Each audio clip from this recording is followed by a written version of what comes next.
Hello there, Hello there, everybody. This is General Snivy, and welcome to my new playthrough, which is Ratchet and Clank Going Commando.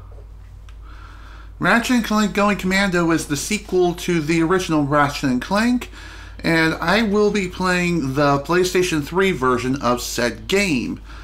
So, yeah, the reason why we're playing the PlayStation 3 version of the game today is because the HD Remaster Collection, at least for the first 3 games, are very well ported over. Iron Minds really did a great job of bringing over the entire trilogy.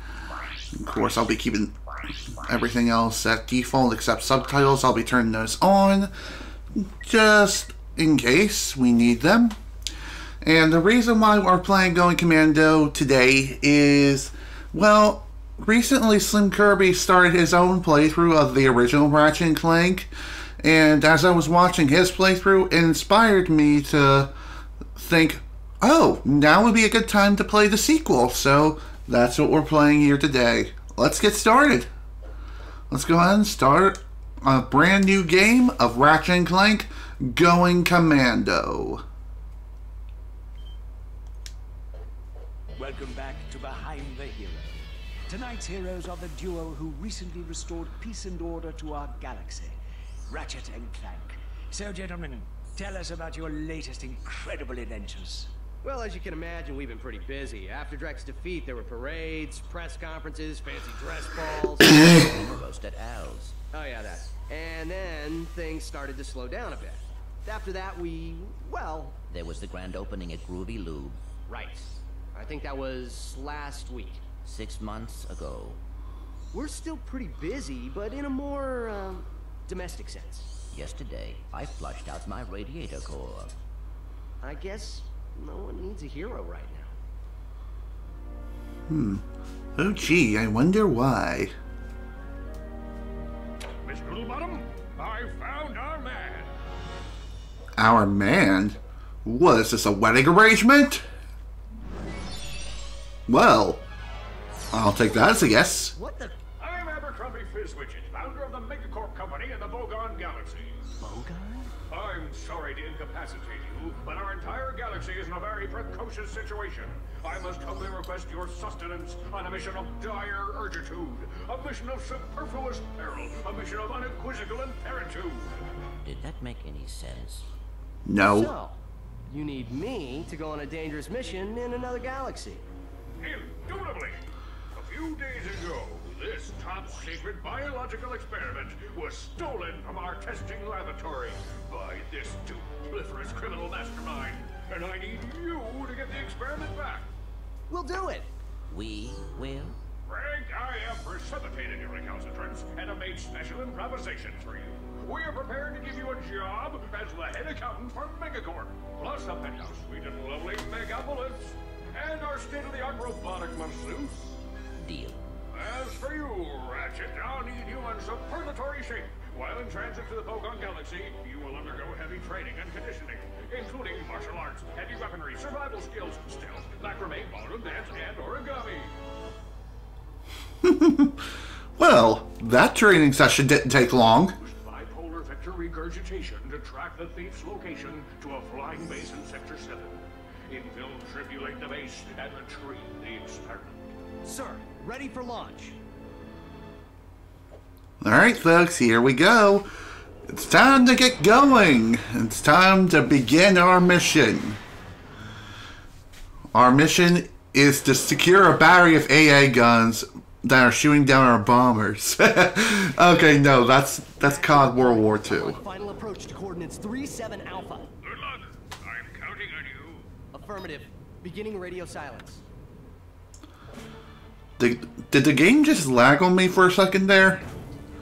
Well, anyway, say hello to Ratchet and Clank Going Commando as we're starting our game. After I change a couple of options around. Controls, I'm gonna...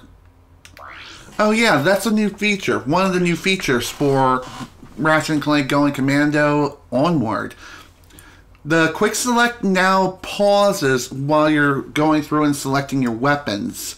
This can be toggled on or off if you want to give yourself some extra challenge and essentially play the game in classic mode, which in this case for me, I would rather just keep the quick select pause function on for me.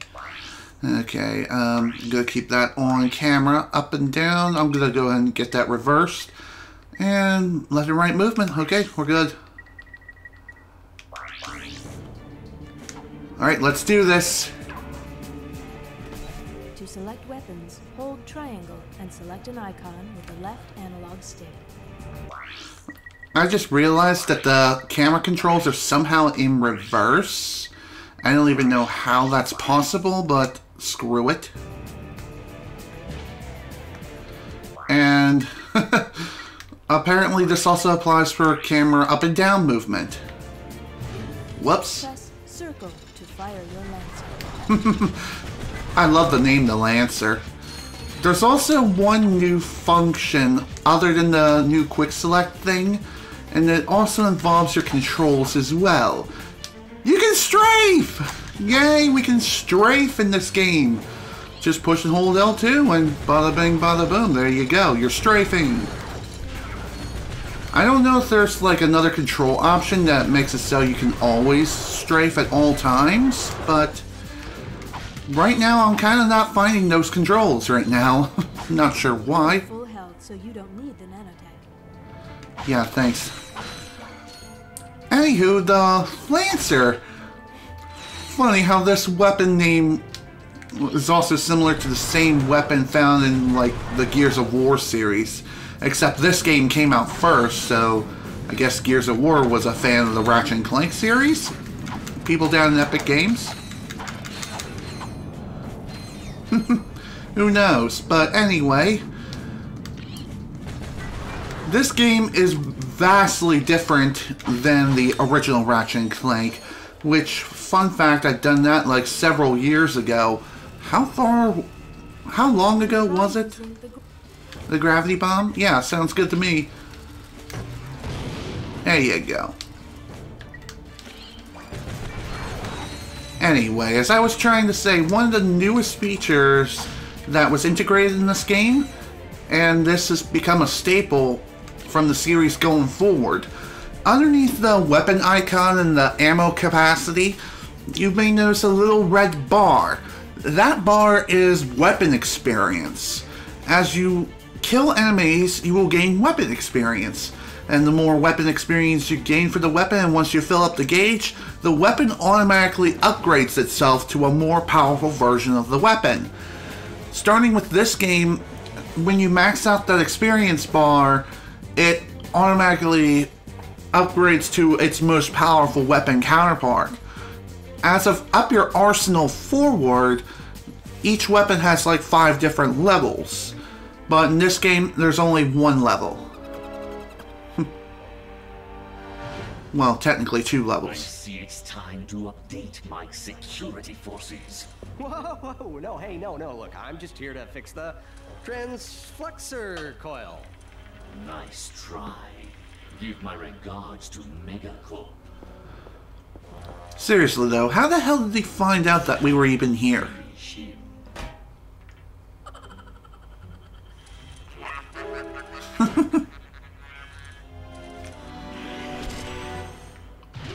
Well, dang it. The freaking experiment got away, along with the freaking thief. He kind of looks like an assassin. Kind of reminds me of a certain someone from Call of Duty Black Ops 3. No, seriously, he's very similar. In fact, I think it's the same voice actor, too. So, small world we live in. Well, anywho, since the experiment unfortunately got away, it's up to us to begin our pursuit.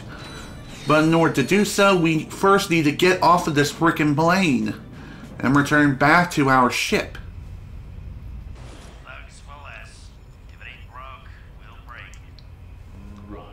I'm in the market for some security. You'll bring the cash, we'll bring the thrash. Good. I need your best men to meet me at these coordinates. Coordinates, eh? I wonder what's going down. It's like the thief is in cahoots with some sort of criminal underground gang or something? Who knows?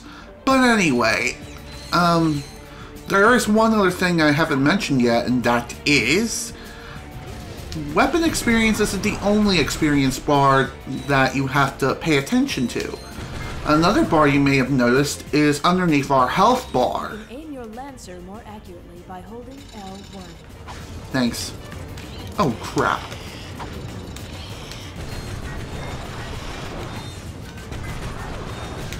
As I was trying to say, the other bar that we are filling up is our health experience bar, in a sense.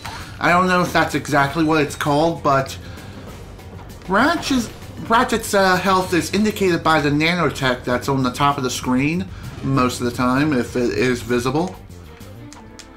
And as you're killing enemies, not only will you be gaining weapon experience, but you will also be gaining experience for yourself. The more experience Ratchet gains, the more health of which Ratchet can receive. So,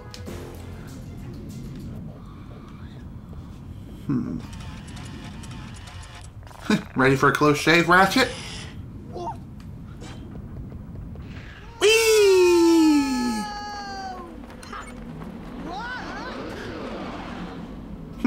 Nice getaway.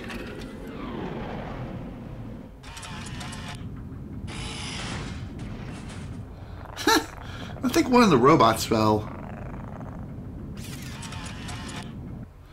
Yeah, I think he did. It's like, whatever, we'll just replace him next week. Checking in, sir.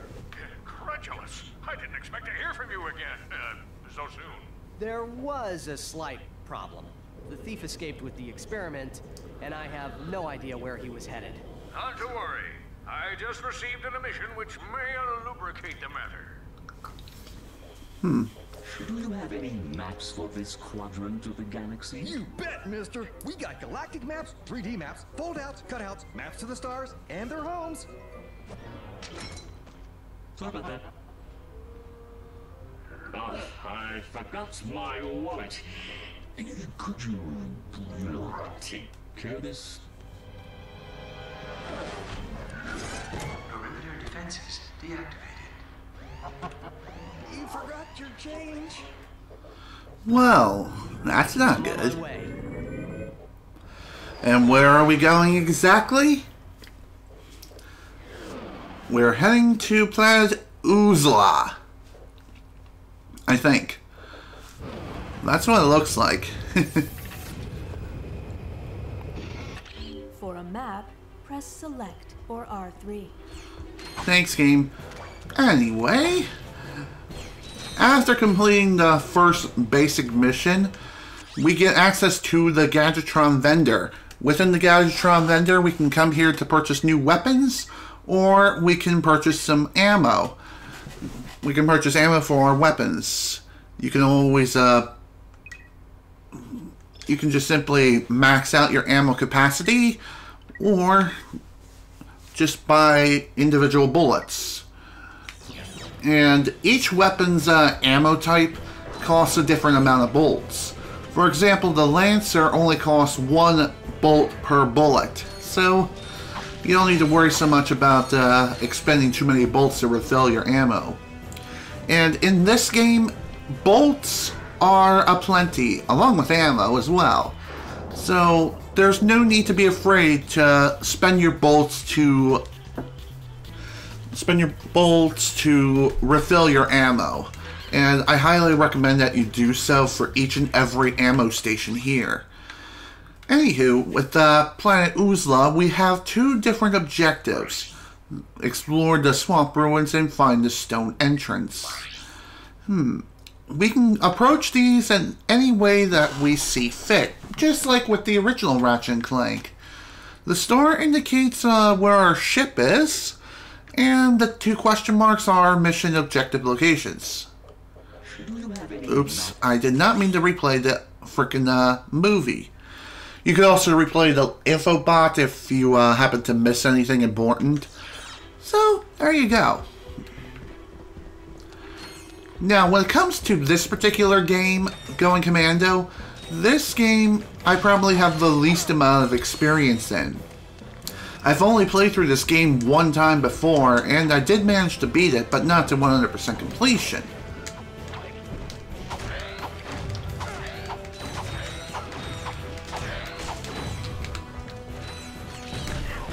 If I remember correctly, there are some skill points as well.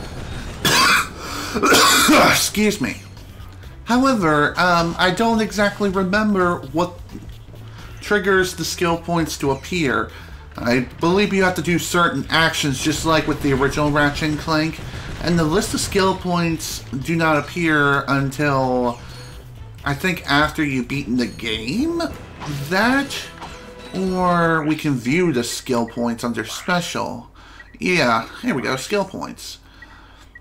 So under skill points, we'll be able to view what we have to view the different objectives in a sense, and the only hint that's given to you is the title of the skill point itself.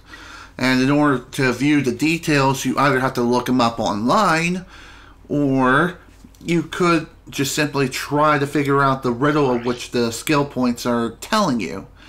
And also, the more skill points that you obtain, you will unlock more and more cheats. And there are 30 skill points in all. After you acquire all 30, and I think you also have to complete the That's Impossible skill point, you will also obtain another cheat right here. The cheats usually range from like big head mode to giving yourself a different skin. Mostly it's cosmetic stuff. As far as which skill point is my favorite, I honestly don't have much of a clue, because I never really went for skill points during my original playthrough of the game. And it's been many, many years since I've last played Going Commando. The game of the original trilogy, which I've had the most experience in, is definitely up your arsenal. I played through that game and I've beaten it numerous times over. And has increased. Defeat more enemies to increase it further. Thanks, game. I was just about to explain that. Anywho, when your nanotech is increased, your health is refilled automatically. So, in a sense, you can use your experience bar for nanotech to your advantage.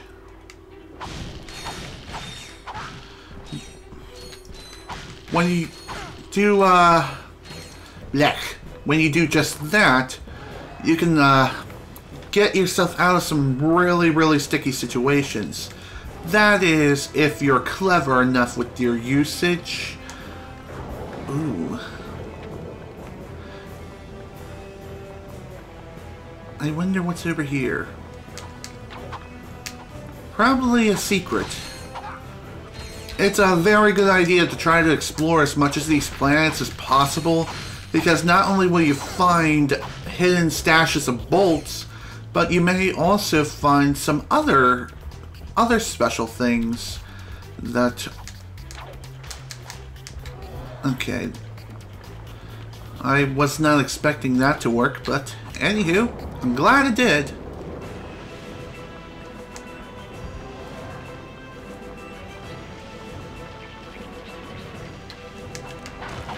Hi there. Please sit down, son. Hui. Anywho, I know that I didn't get the chance to live stream this past Saturday, and for that I apologize. God damn it, I'm dead. Dang it. Whatever. It's fine. This past Saturday I was supposed to live stream and start this game, but due to my mother having surgery again on the day before, which was Friday, she really needed me after her surgery was finished, so I had to take care of her over the weekend. And at this point, I'm still taking care of her, but she is starting to spring back. Well, you know what they say, she's kind of like the bionic woman. They can keep rebuilding her over and over again. Kind of like Humpty Dumpty. But seriously though, shoot, what was I trying to say? Oh yeah, my mother is springing back, so that's good news. She's starting to do more things on her own, and though she is starting to do more stuff on her own, I feel like sometimes she is pushing herself a little too hard. What can I say? I'm a caring guy and I care about her well-being.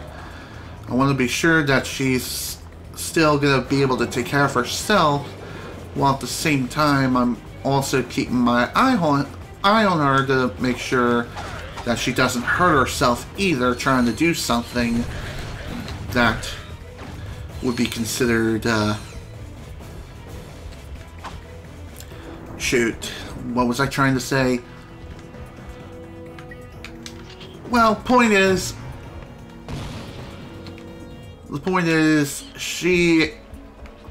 I don't want her to push herself so hard that she ends up hurting herself by, say, hurting her leg too badly, or, God forbid, opening up the wound. I mean, we don't really need any more of that now, do we? Why did I say any more of that? We don't need any of that. None at all.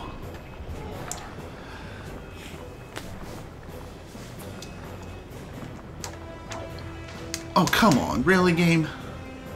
Whatever.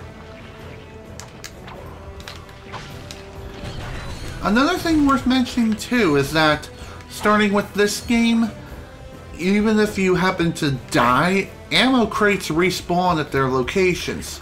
However, bolt boxes do not.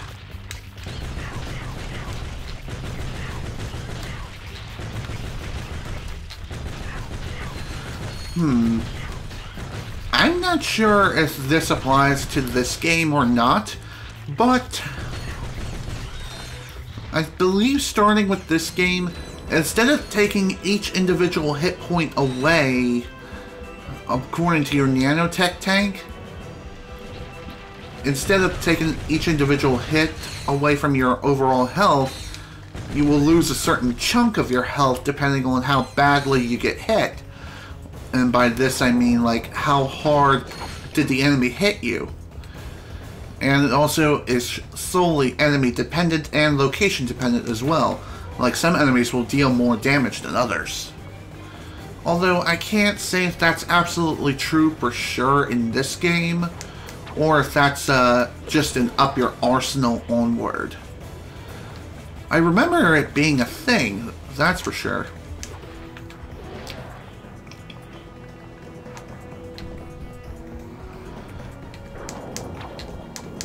Anywho, this first planet is not that hard to navigate through, it really isn't.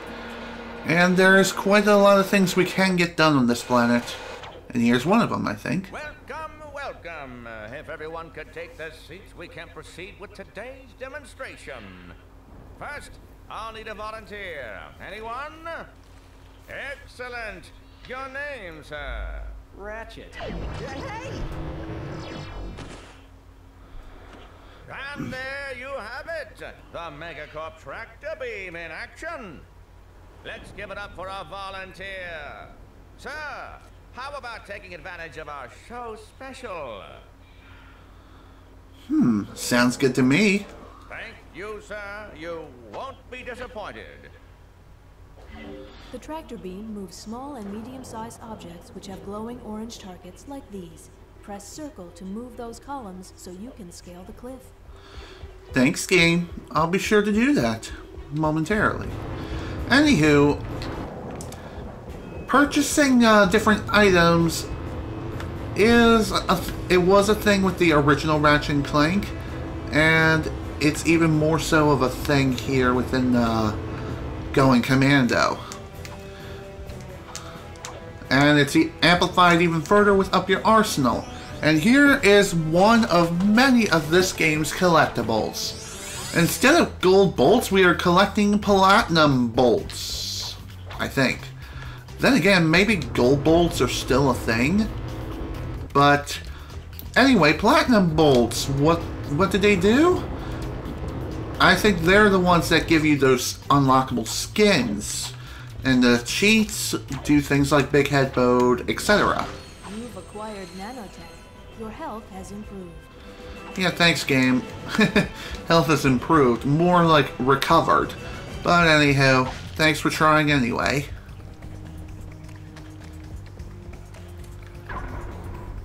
Okay. To go to a new planet, you'll have to find new coordinates on this planet first. Okay, thanks, game.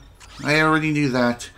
And since we have the bolts necessary, let's go ahead and buy the chopper. Chopper.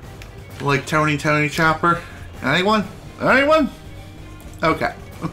Anywho, the chopper... Throw your wrench, hold R1 and press square. I wish you could do that while you're strafing. Well, technically you can. You just have to move while you're throwing the wrench. Sometimes it's a better idea to just attack your enemies with the wrench than it is to just plainly shoot them with your gun. But I'm more the guy who says, shoot first, ask questions later. Just shoot anyone and everyone that you see. And if they get too close, just whack them. Whack them with the wrench.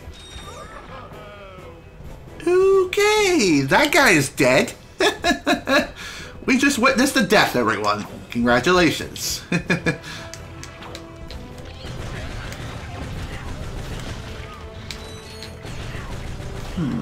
I wonder what this goop even is. Is this like a radioactive acid or something? Also, another thing worth pointing out too, the Lancer has very limited range. How limited exactly? Well... Are you serious, dude? I think I just shot the scientist and killed him by accident. I mean, seriously, I just shot him in the frickin' leg. It's not like I could really do much of anything to help him anyway. I think that's even a bonus objective too, but I could be wrong.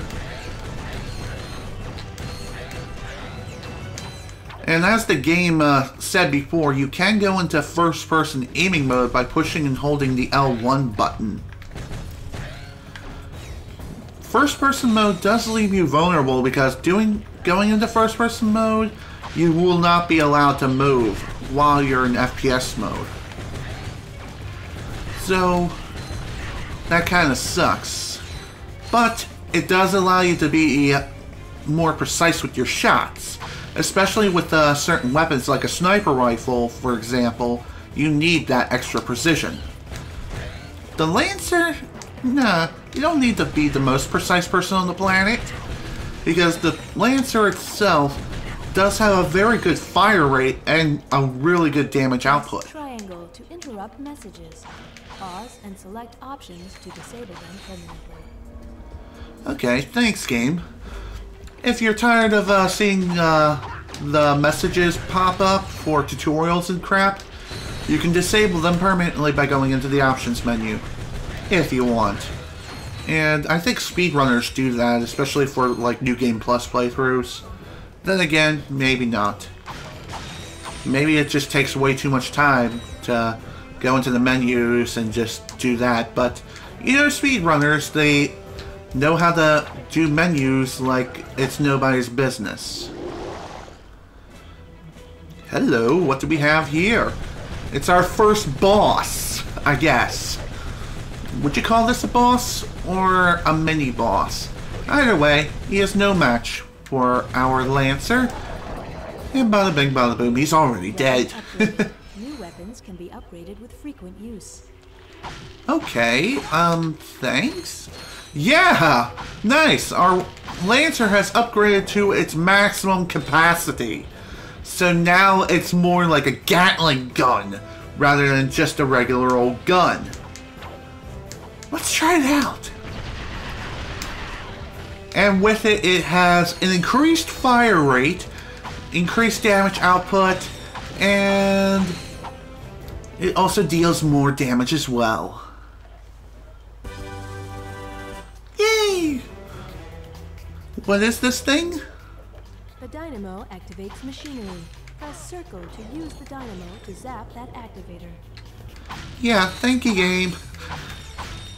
Say hello to the dynamo. Kind of reminds me... It kind of reminds me of the slingshot from the first Ratchet and Clank game. In fact, I think that's going to be a returning accessory for later. And, of course, the dynamo and the tractor beam do take up weapon slots. So, since the dynamo... I mean, not the dynamo, the Lancer has been upgraded. Once you upgrade a weapon, the weapon name also changes. So the Lancer now became the Heavy Lancer.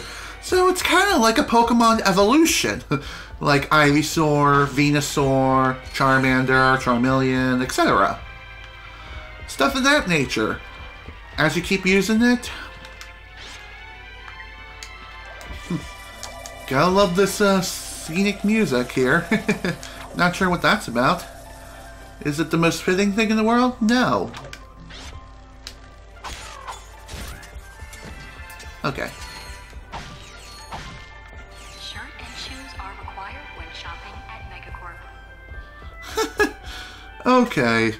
So, I guess the developers over at Insomniac felt it would be a really funny idea to add in... Center the camera. Tap L1. Thanks, game. As I was trying to say... Oh, not the tractor beam, damn it. They thought it would be a fun idea to just throw in some unfitting music for a room that's infested with freaking slug-scorpion hybrids. And, those weird bird things that were originally puffins from Star Wars, The Last Jedi. Those creatures. I can't remember the name of them, damn it. And they were really popular, too. And I think they still are popular. Anywho. I'm guessing this place is like the ruins of an abandoned Megacorp facility. So, yeah, love those abandoned facilities. It's my favorite kind of facility. You never know what you'll find. Especially when it comes to abandoned businesses such as Kmart and Sears and Target Canada. It's actually quite fascinating to see how badly the place is just simply abandoned. Anywho, this thing, unfortunately we can't do much of anything with this yet. And so we'll have to come back later at a future day and time. Once we acquire ourselves a certain upgrade, then we'll be able to explore what that place has to offer.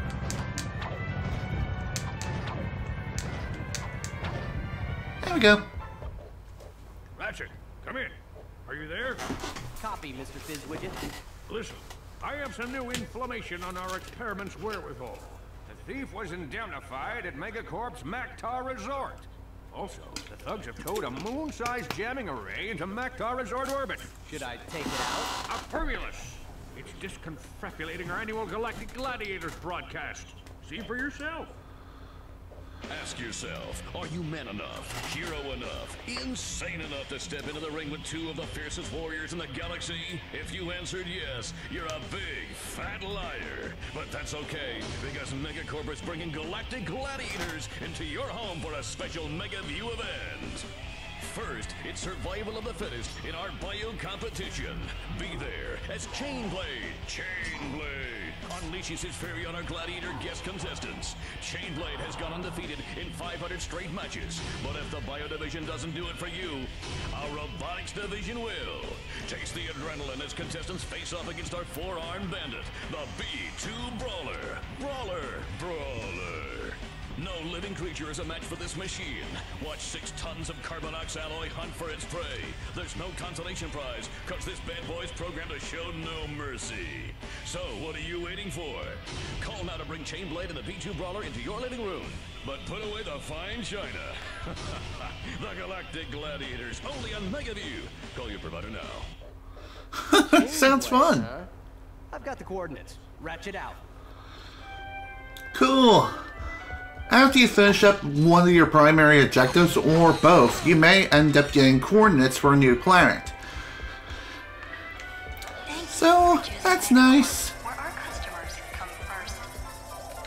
Thank you for shopping at Megacorp. Please visit us again. Thanks. I wonder, can I buy anything else? No, unfortunately. But we can buy more ammo if we need it. Anywho, the Galactic Gladiator place sounds like fun. We should go there sometime. Blow some people up, make some new friends. As for right now, though, we have another place to go to.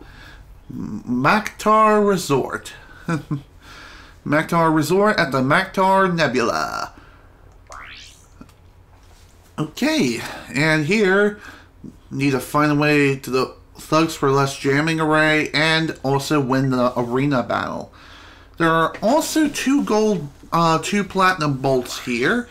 As for here, there's only 2, just like here. Whenever you go and explore a new planet or you're getting ready to do so, you can view how many platinum bolts are located on said planet. And you can also view a list of all of your mission objectives and also play the info movie leading to this particular planet if you so desire. As for here, there are 2 platinum bolts. I'm not sure how many we can get within our first trip, but I'll get as many as I possibly can. Though there are no guarantees that I'll be able to even get one at all.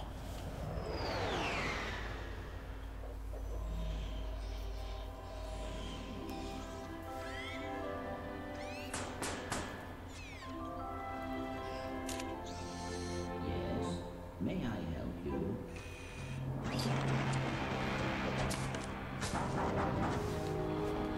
Oh my. Oh my. It looks like Clank's been kidnapped. That's not good. Oh boy, oh boy. Oh, hello. We have a new gameplay mechanic. And this mechanic didn't really return with any future Ratchet and Clank title, and that is ship combat. As you're flying through, performing ship combat,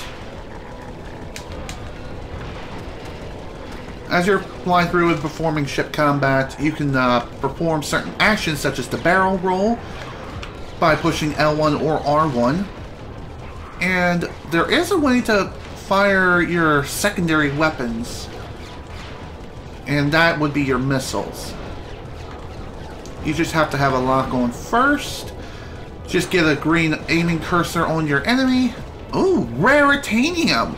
That is a new collectible within the Ratchet and Clank universe, and it's a reoccurring one at that. Raritanium, in its name, of course, is rare. So that simply means that the item is incredibly rare and can only be acquired during these ship battle missions. Is there any way to shake these freaking assholes off of my freaking tail? Also, once your shield is down, your ship is going to be vulnerable to attack. Okay, so if you want to accelerate and shake off any enemies that are on your tail, just simply hold the square button. So if you want to boost around at the speed of sound and also happen to shoot down any enemies that you're trying to target,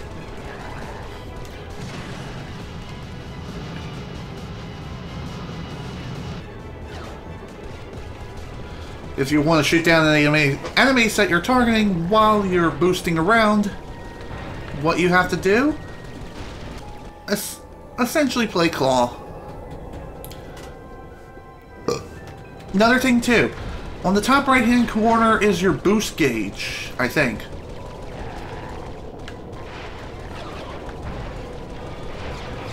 Okay, yeah, that's your boost gauge. On the top left hand corner, that's the amount of missiles that you have. If you run out of missiles, then you can't use them anymore, if that isn't obvious. And as for the other two bars that are on the lower left and right hand corner of your primary ship's health bar, I think that is your shield gauge. Oh, damn. God, I hate these damn things. I guess this is why this feature was never returned and never brought back. At least until the remake, I think, of the original Ratchet and Clank, which is based on the movie of the same name. I think. I can't remember. But either way. Damn it. Wasted a missile. Oh. Anyway, I think if you die at any point during any point in the ship combat, you have to restart the entire thing from scratch. So, starting all the way back at wave number 1, I think. But don't quote me on that.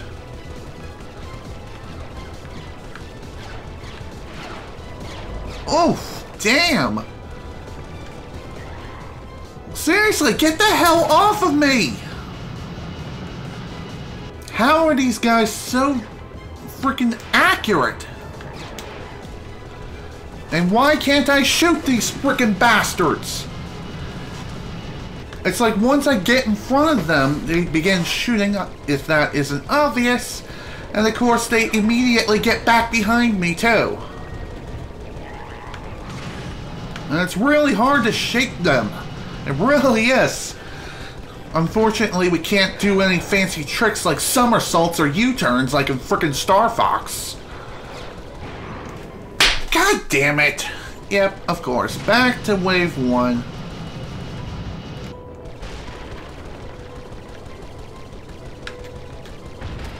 By the way, I don't think there are any skill points involved with any form of ship combat. So, don't worry about that. Don't worry about skill points at all. Oh my god. Okay, so you have to wait until the green aiming cursor becomes red before your missiles lock onto your target. Which is easier said than done. Thankfully, any raritanium that you do obtain during these dogfights, you do get to keep them, so there's not too much of a penalty for dying, other than the fact that you just simply have to restart the entire ship battle sequence. In all honesty, these ship battles do get more and more difficult as time goes on, if that isn't obvious, but the other thing that also makes it really difficult is when there's like less than 5 ships remaining, because they will very easily get behind you and start gunning your ass down to the freaking ground. So the only real way to take them out... Okay, there we go. First wave down, on to the next. The only real way to be able to take them out in an efficient manner is to essentially boost as far away as you can from them and face them, take the freaking hits if you can.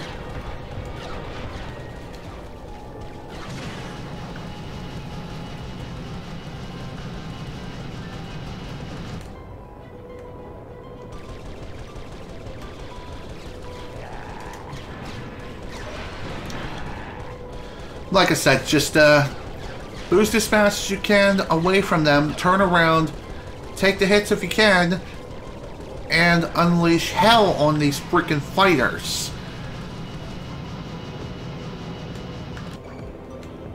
Full shield. Okay. I don't know where that came from, but I'll gladly take it. Enemy fighters defeated. Proceeding to the Maktar Nebula. Thank God. Phew. 2 attempts, but hey, at least, at the very least, we managed to just simply get through that, no problem. Well, okay, it was a problem. It was a pretty big problem, too. Oh yeah, there was another game where they brought the ship combat back, and that is, I believe, in Ratchet and Clank, A Crack in Time. Okay, no new ammo available for purchase. As far as where we can use the raritanium that we've obtained, we'll find out how we can do that soon enough. There is also another feature that's... Okay. First off, new crate, red ones. The red ones are TNT crates. If you touch them, they will detonate themselves. So if you want to detonate them quickly from a safe distance, just simply throw your wrench at them. Or you can touch them as well and they'll detonate on their own within a given time frame. Which takes about 4 seconds to detonate. As far as the actual time is concerned, I'm not too sure what the actual time is to detonate the TNT crates, but another way to take them out is to shoot them, or have an enemy shoot them as well. Whatever floats your boat, whatever works for you. It's entirely up to you on how you want to handle the TNT crates. I try to conserve ammo when it comes to the TNT crates by simply throwing my wrench at them from a safe distance. Another thing too when it comes to throwing your wrench is that you can also use it as a means of extending your reach. So what this means is that you can simply use it to grab things from a greater distance, especially bolts that are out of reach or that are in a deadly pit of acid or something. Also, how is it that we're able to breathe in space right now? My only guess is that this nebula quadrant has like an oxygen zone. Oh jeez, I can't believe I can't believe I came out unscathed. That usually doesn't happen if I ended up whacking a TNT crate or anything near it. Well, anyway, as I was trying to say, maybe this place has some sort of ozone thing. What kind of thing exactly? I'm not too sure. It's really weird, and it doesn't make a lot of sense. But, anywho, it is indeed a thing. Okay, you're not an enemy. I thought he was. Dang it. Access denied. Only Inspector Bot personnel permitted. Oh. Okay, well that's kind of lame. I guess we can't do the other mission yet of infiltrating the base to destroy the jammer array. So, I'm going to guess that is the prize that we're going to get for completing the arena challenge, which is something that we are going to do right now. I probably should have done this first, to be honest, but hey, like I said, it's been so long since I last played this game, it's not even funny. Really. Another thing too that could also be helpful for you is that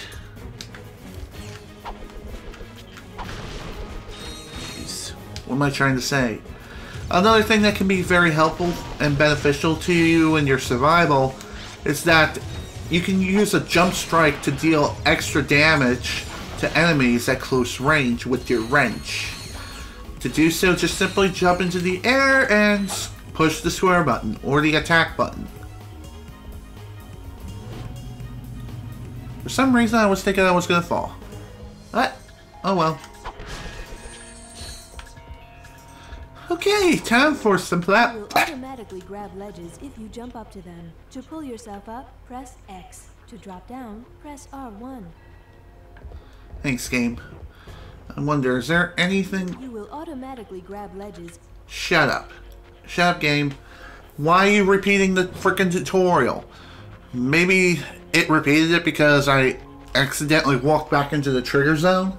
But usually, games are programmed so once you trigger something once, it will not trigger again, even if you do re-enter the zone.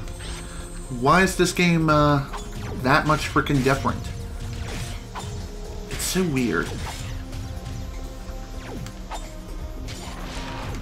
Another thing too when it comes... Oh, damn, that hurt.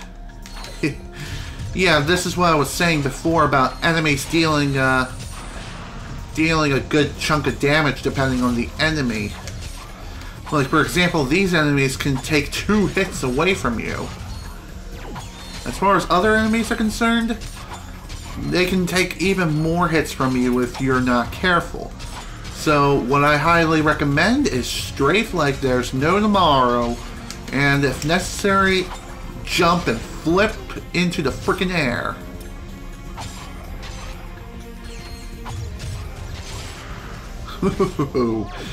Attaboy, Chopper! Attaboy! I think I can get this early. Yes, I can. There we go. I think this bolt is intended to be grabbed later, but if you happen to use your environment in a clever way, i.e. jumping on the boxes rather than breaking them, you can just simply grab the bolt early. Early platinum bolts. It's always nice to grab them as early as possible. Trust me, you will thank me later. Also, I believe this is a drop ship. Can I do anything against it? I don't think I can. In fact, I think it's just there for decoration. Funny enough, dropships do become actual enemies. Jump between walls by jumping toward a wall and pressing X again as you hit it. Yeah, thanks, game. Wall jumps work, and they're very easy to execute in the Ratchet and Clank games. When is it never easy? Aim weapons more accurately. Press and hold L1. Why are you giving me this tutorial again, game? I don't get it. And while you're in first-person mode, you just simply use the left analog stick to aim, which, if you're playing any sort of FPS game ever, that usually involves using the right analog stick to aim while in FPS mode. But this game is different. Well, okay, it's not every FPS game ever that utilizes 2 analog sticks. And it usually applies to more modern shooters.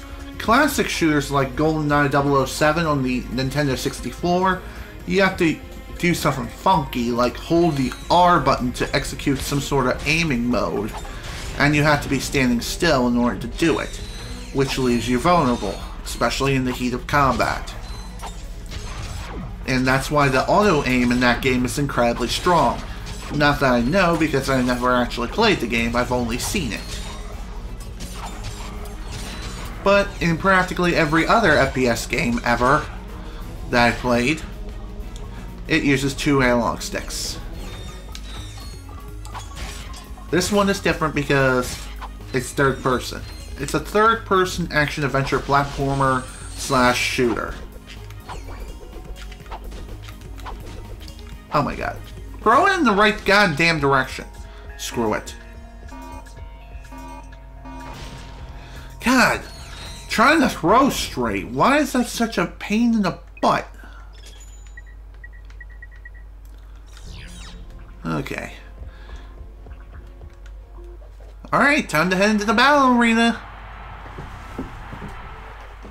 Is everyone ready for tonight's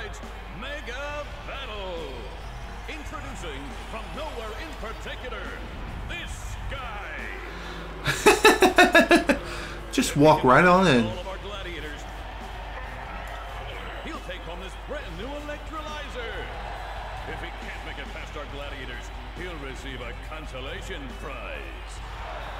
Yay, a gravestone! Games begin. By gravestone, I meant tombstone. I've always wanted one of those. Not. Anywho, welcome to the battle arena. Within this arena, we'll be fighting all kinds of different enemies from all the different planets that we've been to up to this point. Which in this case, it's only been like 1 or 2, but even so, I'm just saying. This is only the first set of challenges, and the first set of challenges within the arena is going to be very easy. I can't believe what I'm seeing.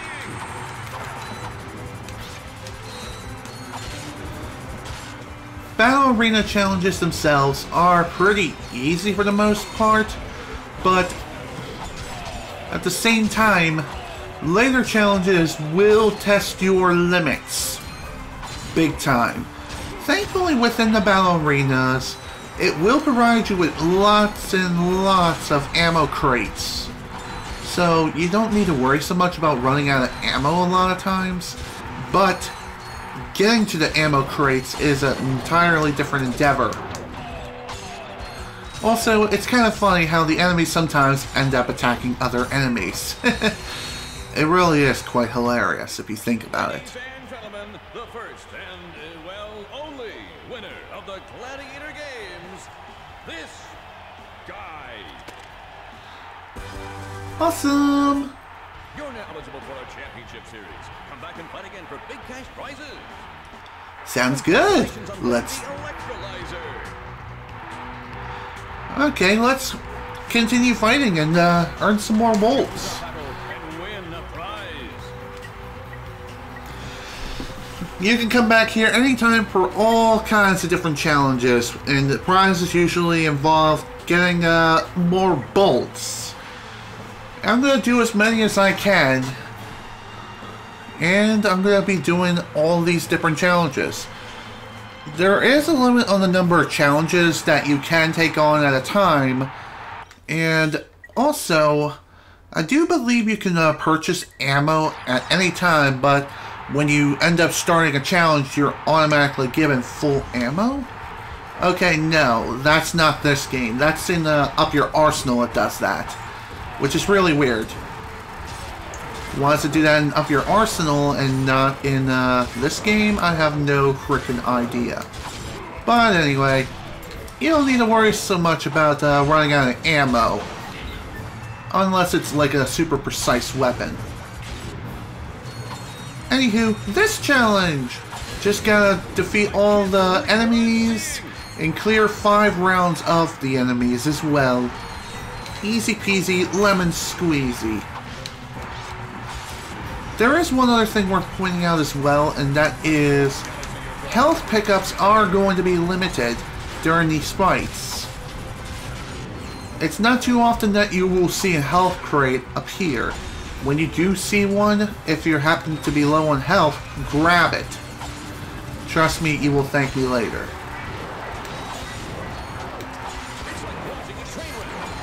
As far as,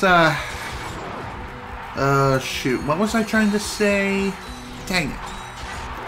As far as how often these, ammo crates appear, they appear very often. I think once per round. I could be wrong on that. They could appear multiple times per round for all I know. Gotta say, Chopper is my favorite. Probably my favorite weapon so far. Okay. Great. Once you've beaten the challenge, you can replay it again for a smaller prize pool of bolts, if you so desire. So, I'm gonna go ahead and go for the Chain Blade Challenge. Let's fight! Favorite gladiator. He slices, he dices, and carves up a mean dish. Please welcome Chain Blade. Great! Let's go! Let's dance, Chain Blade. say hello to our first major arena boss, Chainblade. Chainblade himself is not that hard to fight whatsoever. In fact, he's kind of a joke. But you still should not let your guard down anyway, because he can still very easily kill you if you're not careful. And he also hits pretty hard too. If you want the aiming cursor to appear for, say, the chopper, you're working on that particular weapon, you kind of want to double jump into the air while you're strafing. Really, strafing is the best way of increasing your odds of survival for any arena challenge here. Trust me, strafing really is the way to go. Hey. I can't believe it. Chainblade has been defeated. Wow. Awesome. You have won the prize. Choose your battle. Time challenge. 30 enemies in 30 seconds. Sounds fun. Let's do it. Occasionally, when you are going through the battle arena, you will have time challenges. Time challenges involve simply defeating all enemies within the time limit. In this case, we have 30 seconds to kill every enemy that we see here. And I believe if we run out of time, then we fail the challenge automatically. Killed 27 enemies. Okay, so this one I think... Choose your battle. Okay, 30 enemies in 30 seconds. That's what I had to do. So in this case, if you were in a time challenge like this, it's very wise to pull out your most powerful weapons. In this case, it's going to be the Heavy Lancer.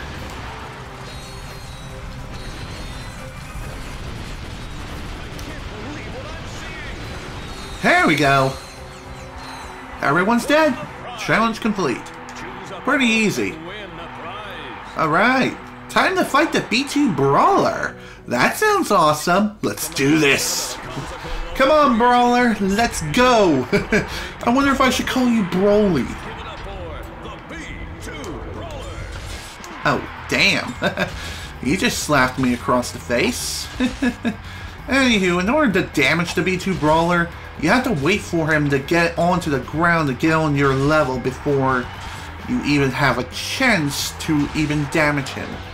Once he gets back up to his high ground, that's when you want to start jumping around like a frickin' try-hard jackrabbit on a frickin' pogo stick. Trust me, it's kind of like the song in Super Mario Odyssey. Jump into the air, jump now, don't be scared. It's like that. It's that song. That's basically the entire battle arena in a nutshell. Or this entire boss fight for that matter.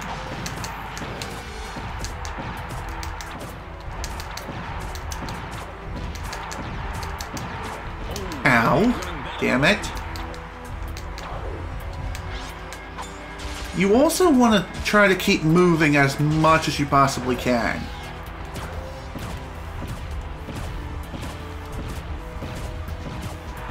Come on, man. Get back down.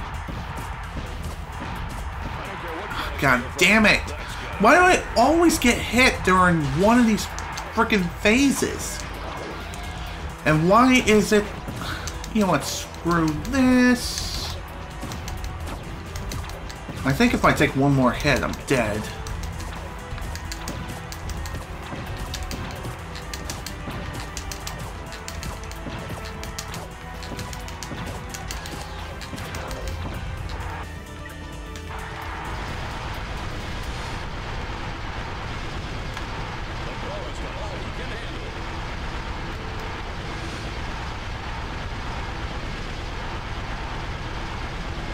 Jeez, how much freaking health do you have?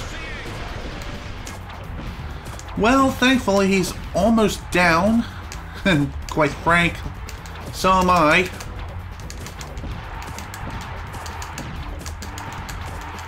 By the way, you don't have to do all these arena challenges all in one go, but it's highly recommended that you do so as early as possible. That way you have plenty of bolts for the early game. Phew! That was way too close. Holy shit. I can't believe I did it. Woohoo! Okay. Well, since we've since we've won a good number of bolts, we can now purchase the Blitz Gun. Let's do it. Anywho, the Blitz Gun is a shotgun. So it's only really effective at close range. But it's still a very powerful weapon for close range combat. You see what I mean, folks? Super effective for close range and within your nearest vicinity facing forward.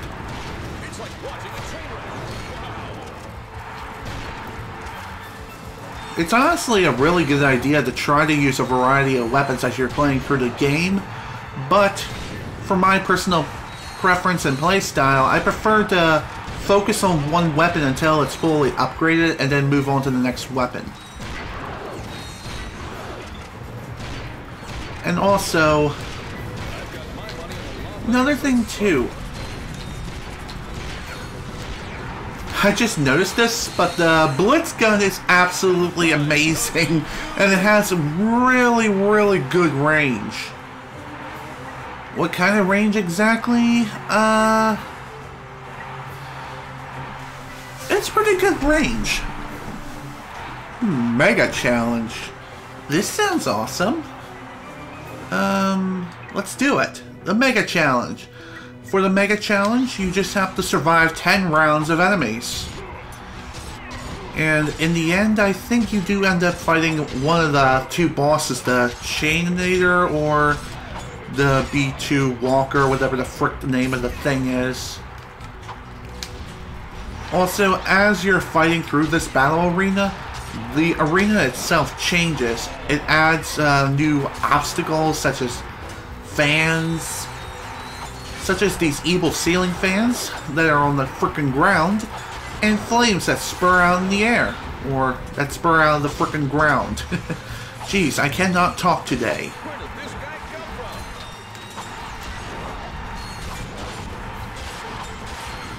If you happen to run out of ammo on one weapon, it's pretty easy to switch to another. Just pull up your quick select and select your weapon of choice. Or you can double tap the triangle button to reselect your previously selected weapon. Since I had the Blitz Gun selected last, if I double tap triangle, I should be able to pull that out instantly. And I'll definitely save it for when I need it. Which may end up being very soon. We'll see. Ow! God damn it. Sometimes it's pretty hard to pay attention to the amount of obstacles that are placed throughout the entire arena. And just like before, you can gain additional nanotech and also upgrade your weapons to their maximum potential during these encounters.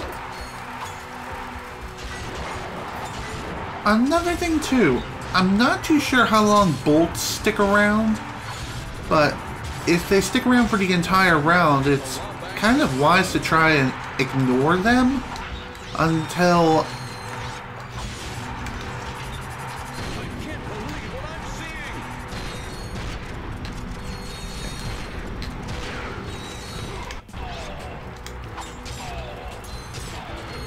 So, anyway, if you double tap triangle, you will re-equip your previously selected weapon along with the weapon that you previously had equipped before. So, in this example, we have the chopper and, of course, the blitz cannon.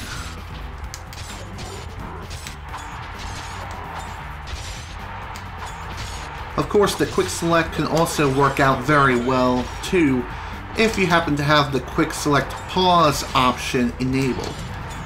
Otherwise, it's not going to work out so well, especially for arena fights like this.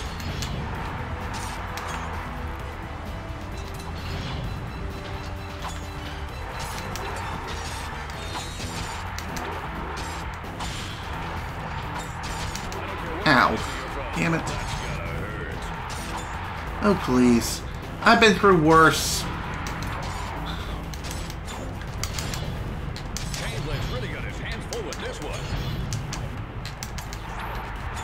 Really, game?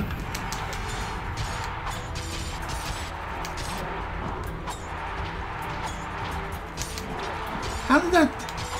Whatever. The thing with the chopper is that it ricochets off the surfaces and walls. And it can also ricochet off of other enemies as well. That's what I really love about the chopper. Other than its name. Again! Ho ho ho ho ho! There we go! That's the Mega Challenge. Okay.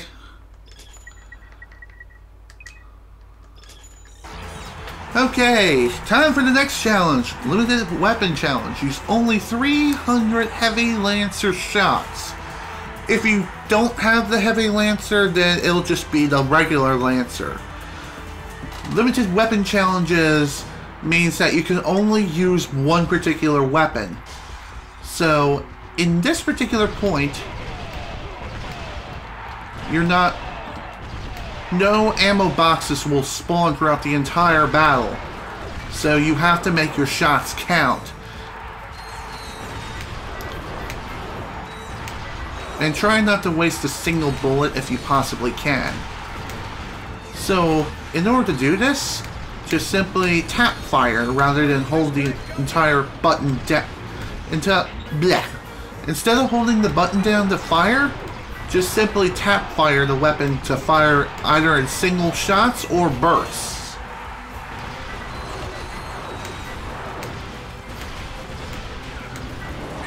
What I recommend, try firing in bursts of 2 to 3 if you can.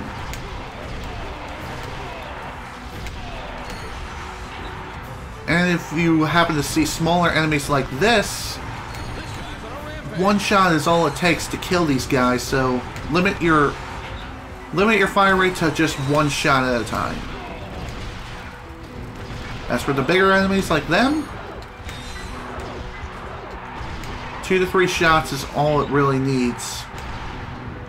I can't believe what I'm seeing.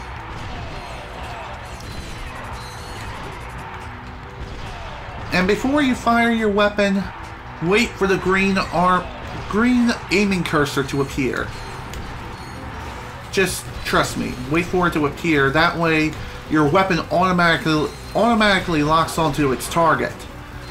And when it does lock on, fire away.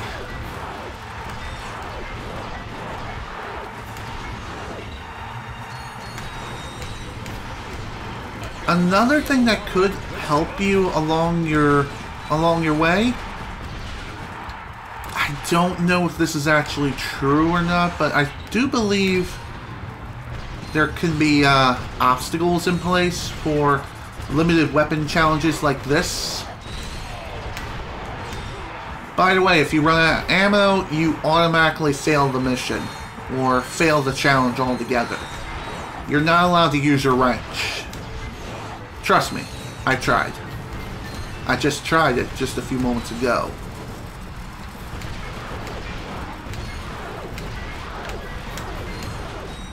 Oh dear. Running low on ammo here. Okay, final round.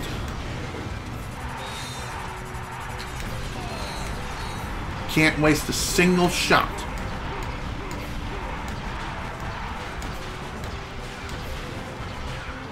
Whew!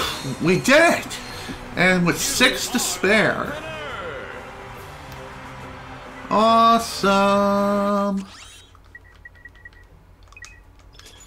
Thankfully, when it comes to this game, purchasing ammo not only is cheaper, but the default counter automatically goes to the maximum amount of ammo of which you can carry for the weapon.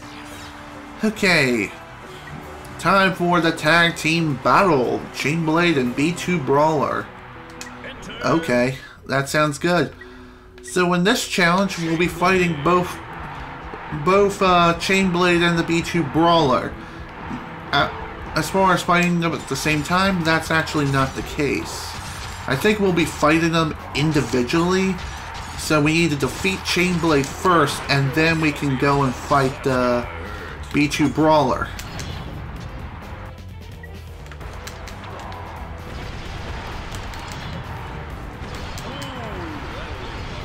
So, it's highly recommended to try to avoid taking as...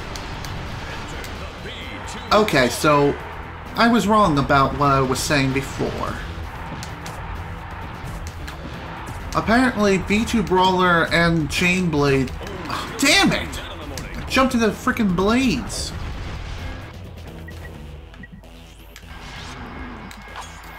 B2 Brawler and Chainblade will actually tag team in and out of battle as you drop their healths to certain increments out. I always do that! And I just did it again. God damn it. That's what makes this challenge really difficult, especially for early game, and that is due to not only the potential firepower of which both Chainblade and B2 Brawler can throw at you, but also the arena itself can be quite a challenging feat to deal with too.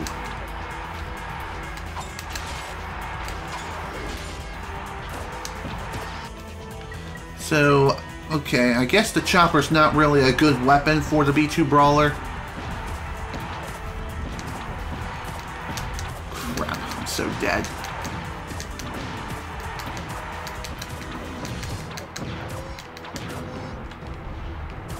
Come on, drop down so I can... Thank you. Enter Chainblade. Okay then. Chainblade it is then, huh? The furry guy is on a rampage.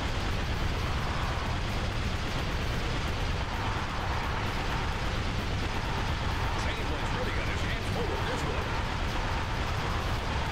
one. Sorry I'm so silent right now, folks. I'm just trying to concentrate on this fight. Especially since I'm down to my last hit. And I still got all of B2 Brawler left to fight. God fucking damn it. Well, that's lame.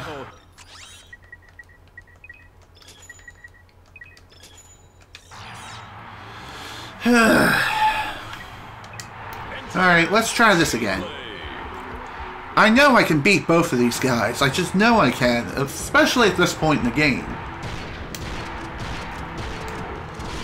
Another thing too, when it comes to this weapon, it may seem like it's only a semi-automatic, but in actuality, it is a fully automatic weapon, but the fire rate on it is very low. Like how low exactly? Just pretty dang low. God damn it.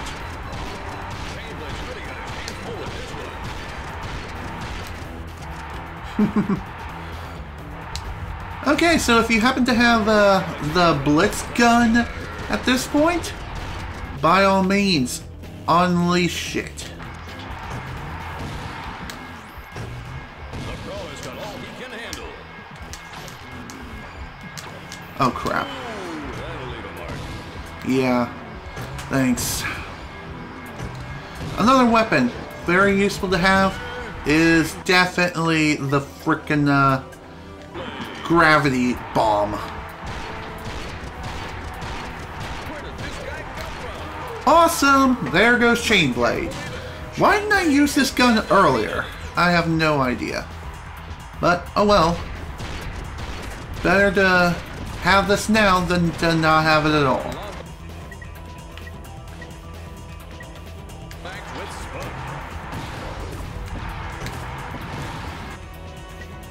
Is he dead? Now he is. Phew! Alright! There we go. That's that challenge.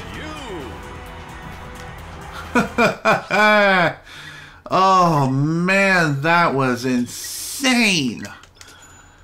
But thankfully, that wasn't too bad. Time for the last challenge I think that we can take on for right now. Endurance challenge. In this endurance challenge, we have to survive 20 rounds.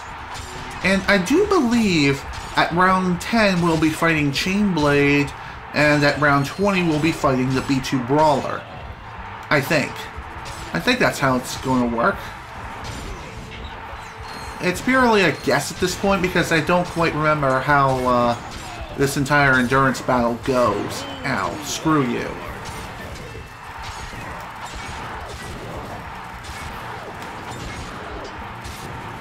Hey.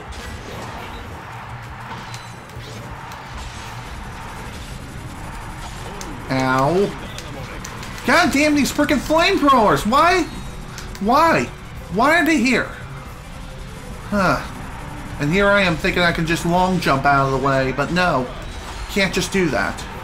Instead I take an entire frickin' nanotank worth of damage just because it kept jumping into the goddamn flamethrower.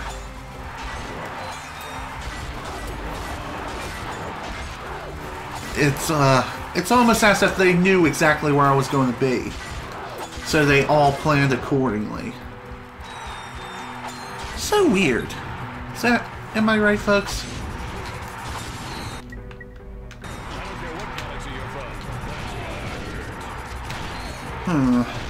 Kinda wish I could fire with the R1 button too, but no, that just makes you crouch.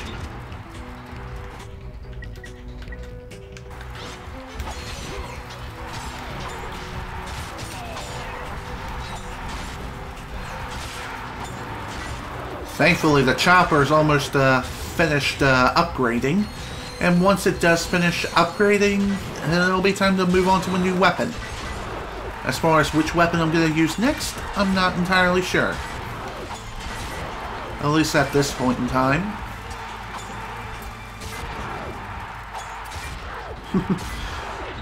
Gotta love the good old chopper as if it was the frickin' Batarang.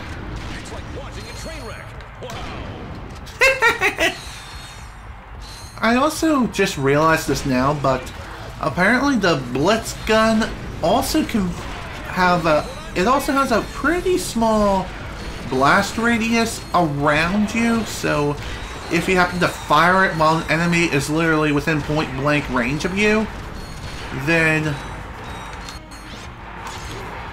the enemy dies, I guess? Then again, I could be completely wrong on that.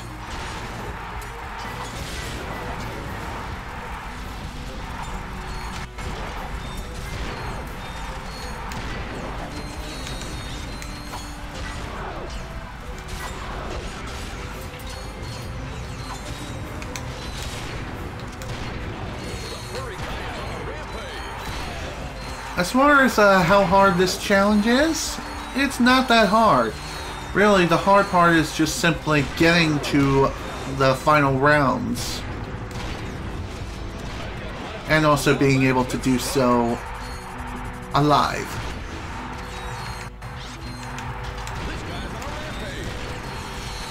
Whew. Okay. At the very least, we didn't have to fight Chainblade at round 10. Now that I think about it, maybe we have to fight both Chainblade and B2 Brawler at round 20 in a tag team battle once again. I could be wrong though.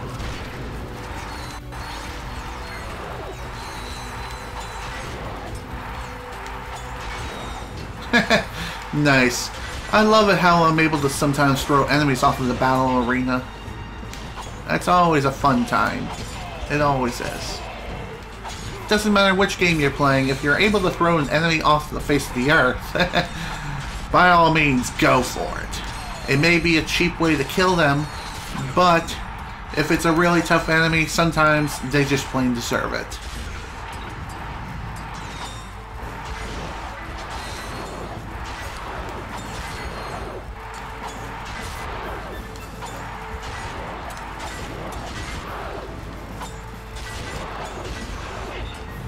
Alright, final round. Okay, so we don't have to fight Chainblade or B2 Brawler after all. Yay!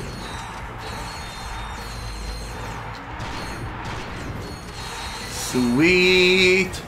And the prize goes to you! Hell yeah! Ultimate challenge, huh? Okay, so after completing all the other challenges, you can take on the ultimate challenge. What is the ultimate challenge? Well, it's 16 rounds of combat, and I do believe B2 Brawler and Chainblade make an appearance within this particular battle set. I could be wrong on that though, but don't quote me on it.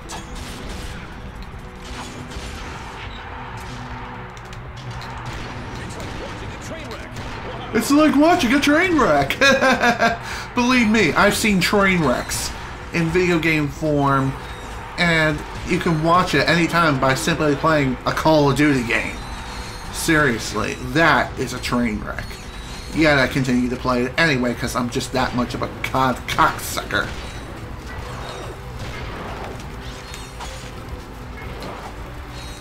Whatever. Not like it really matters all that much anyway. Because lately I've been playing through Xenoblade Chronicles 2, and my god, I'm really enjoying myself with that game. I even bought the expansion pass because I love the game that much. I'm serious. I really do. Oh, hello, Chainblade. Nice of you to join us. Chainblade! As I blast him to frickin' Kingdom Come with the frickin' Blitz Cannon. That is if I have enough ammo to do so.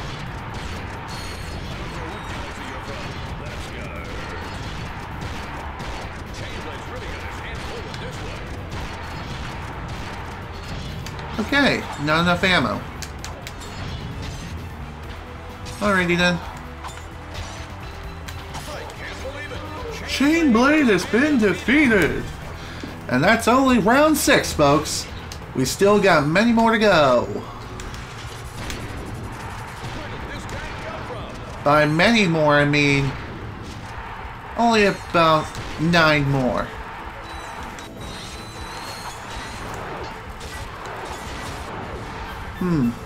This thing is just about finished upgrading, thank God. I've got my money in the long bank with smoke. Seriously, I wonder if there's any sort of gambling going on with that battle arena. Like, do fighters have odds of whether they're going to win or lose? That is something I'm really pondering right now when it comes to the Ratchet and Clank universe. Because arena-style shooters are pretty dang popular. I mean, not today, of course, because that is being taken over by Battle Royale games like Fortnite and PUBG. You want to know something funny? When I first heard of PUBG, I misread it as pugs. Like the dog breed, pug. How? How did I misread that? I have no freaking idea. Oh wow, B2 Brawler already. Oh, that's just great.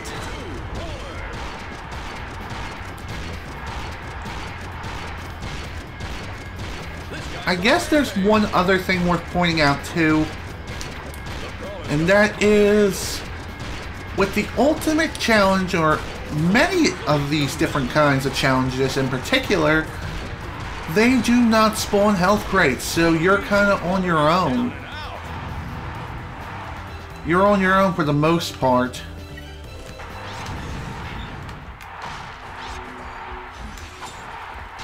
the only way to restore your health during these particular arena challenges? Oh yeah! The multi-star! The chopper's been upgraded to the multi-star, which is freaking sweet. How that works is that when the freaking ninja star collides with an enemy, it breaks up into a smaller ninja star. I can't believe what I'm seeing. It breaks up into the smaller ninja stars, and it keeps getting smaller and smaller until eventually it all runs out.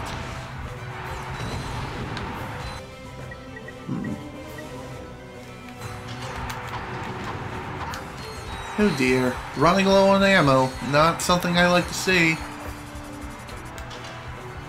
Returning to battle is everyone's favorite gladiator. Really? Chainblade has to appear again. Welcome, Chainblade. Well then. This isn't good. Especially for the sheer fact that I'm out of frickin' blitz cannon ammo.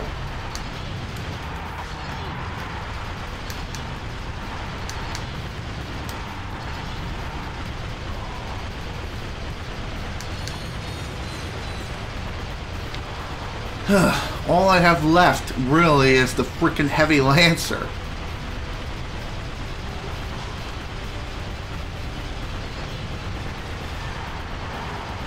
Come on, please just die.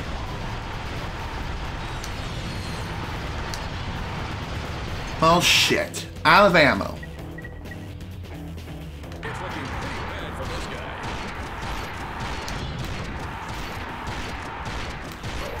Phew. Okay, he's down. I think the B2 Brawler is going to come up now. Yep, of course. Oh, what a freaking time to have that freaking son of a bitch appear.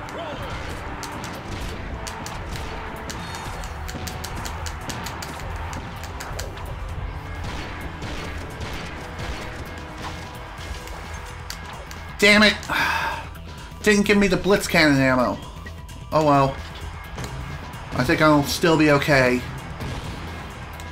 Oh shit! No! Fuck me! Damn it all! Ugh, so close! Jumped into the frickin' electrical pit twice! Man... that sucks. It really does. Especially with all that work went down the frickin' drain.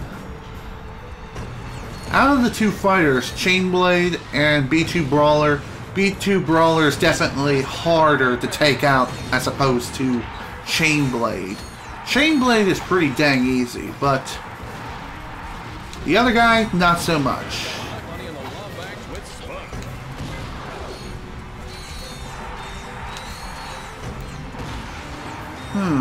How much experience this is?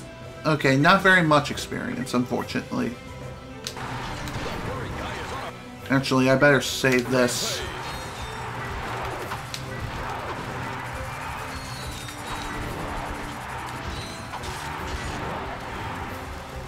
As far as the multi-star's fire rate, has that been increased? Well, yeah, it kind of has. It has been increased. Slightly. Okay, so the multi-star, how this works, other than what I've said before, I think I completely got that wrong. But anyway, how the multi-star works is that when it hits a target, it splits into 2 mini stars.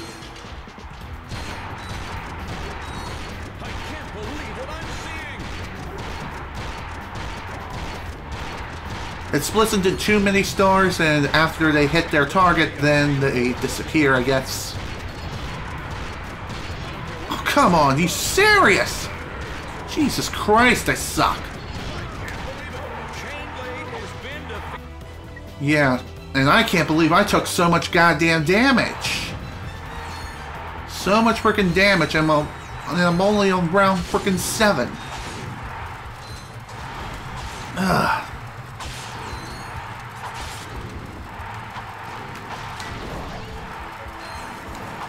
Man, that is so freaking lame. I'm so freaking pissed. Wait. It's like watching a train wreck.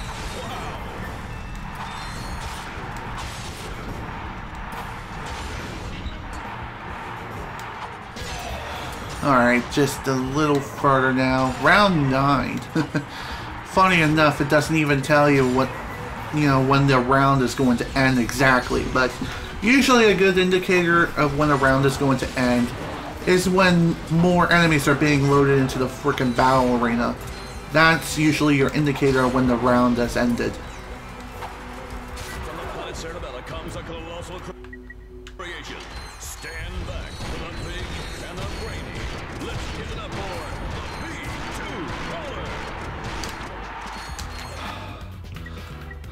Brawler.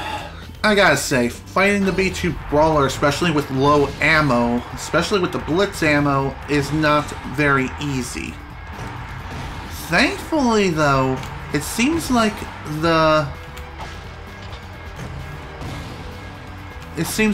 this particular weapon is B2 Brawler's weakness. So if he's on the ground, he's essentially a sitting duck due to the... No, damn it. He's essentially a sitting duck when it comes to the gravity bomb. That's what I was trying to say before.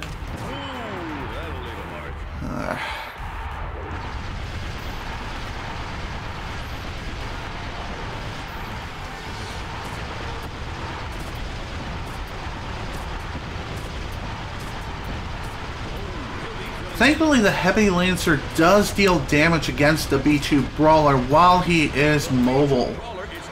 But I still highly don't recommend you use the weapon unless you absolutely have to.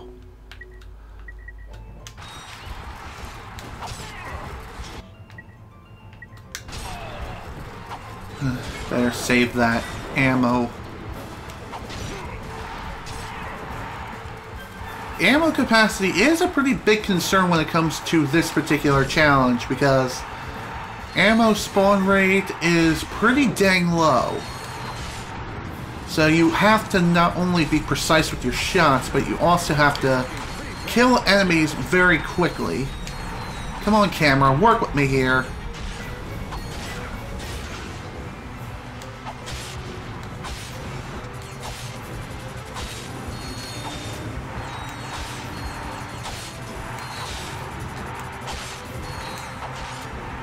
Returning to battle is everyone's favorite gladiator. He slices, he dices, and carves up a main dish. Please welcome Gameplay.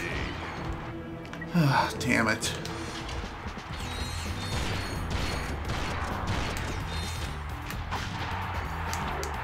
Crap. Oh, fuck you! All because I ran out of fucking ammo again. God damn it. I really wish I could get these weapons upgraded like immediately, but no, that's not the way that it works. Honestly, I feel like I need more weapons in order to be competitive here.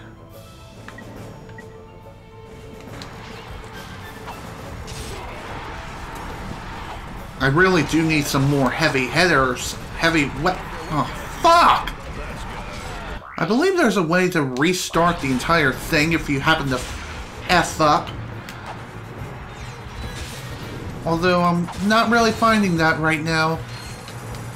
Heck, I don't even think that's even possible. The only way to truly restart is just to kill yourself. And then go at it again.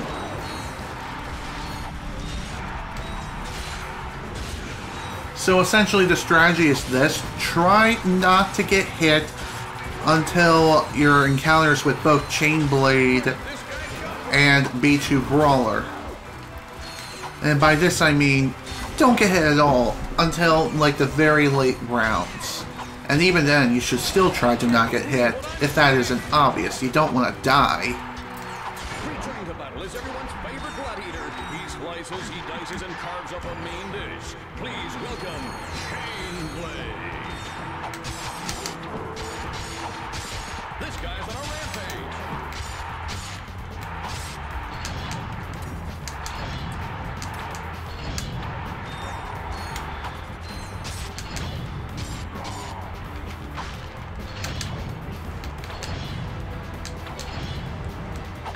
Chain Blade's really got his hands full with this one. Okay, so another. Oh, come on, game! I can't believe it. Chain Blade has been defeated. Another strategy you can employ while you're going through this arena is that if you happen to see any ammo crates nearby, god damn it, stupid frickin' balls. As I was trying to say, if you see any ammo crates nearby and Chain Blade or B2 Brawler are doing their death animations, take advantage of the time that you have to grab those ammo crates as fast as you can. Oh my god, seriously?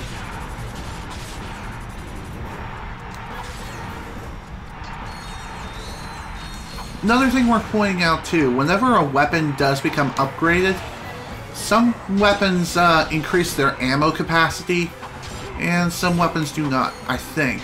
Then again, maybe their ammo capacity is completely unaffected. It's just they become a lot more powerful than they were before. Now you may be thinking, why am I not using the Gravity Blaster, or whatever the frick the name of the... Yeah, the Gravity Bomb. Why am I not using that during the regular arena fights? Well, there's a simple reason for that, and that is because... Oh! Free trophy! Yay! More bolts! I think you get that trophy by acquiring 100,000 bolts in total.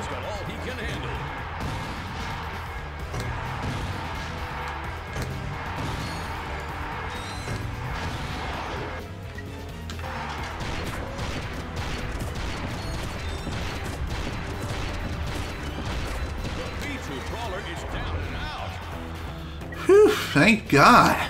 He's done. Okay, still got a ways to go though. Can't let her go down just yet.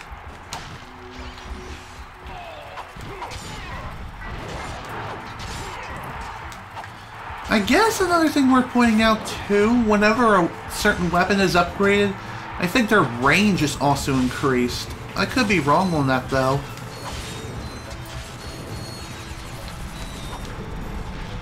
Sometimes it's also a good idea to just throw your wrench at enemies that are in really close proximity, so that way you can save some ammo.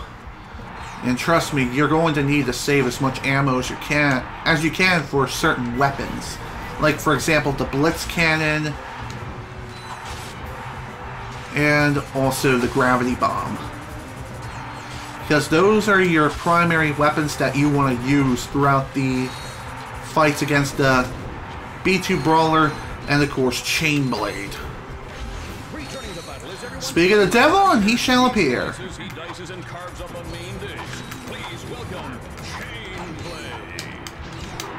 Ow.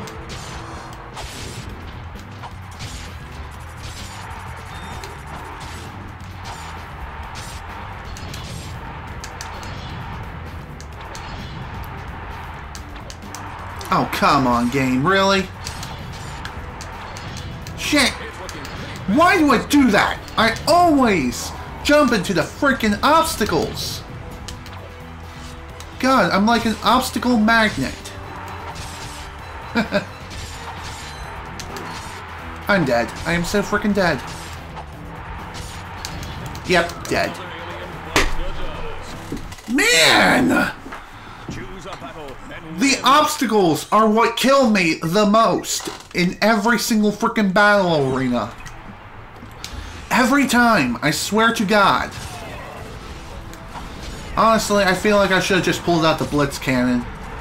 Why didn't I do that? Because I guess I was trying to conserve ammo for the B2 Brawler.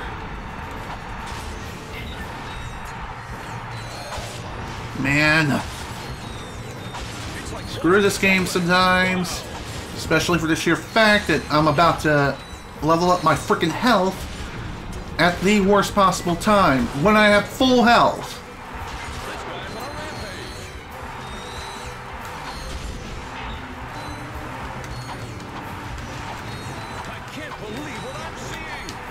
Okay, there go the balls of death.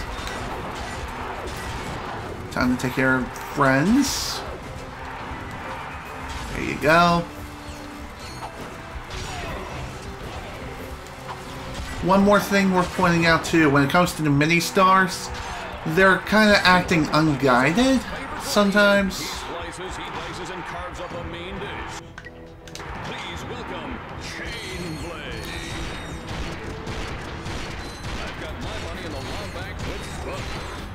I seriously wonder why Chainblade isn't jumping into the... There he goes.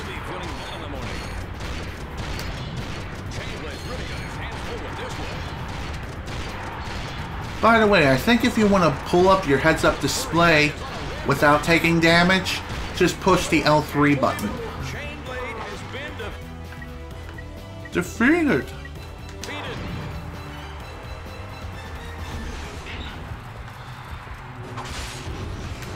Of course. There's more nanotech right when I had full health. Why didn't they give it to me earlier? I have no frickin' idea. Whatever, game. Have it your way.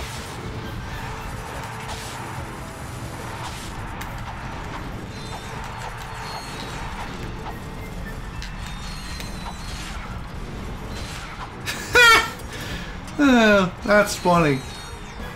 One of the flamethrower robot pushed its friend into the frickin' electrical pit of death. That's funny. There you go. Please sit down, son. Seriously, just frickin' die. I hate you all. Why is this such a frickin' pain in the butt? I have no idea.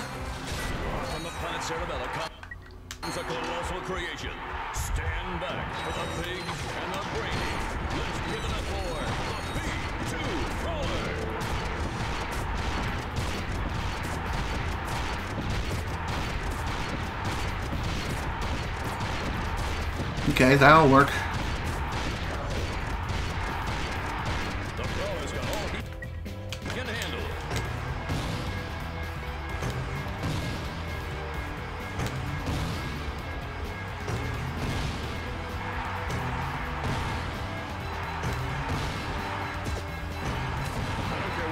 Really, game? There we go. He's down. That was hairy. Way too freaking close. Oh, come on! You... screw you, game.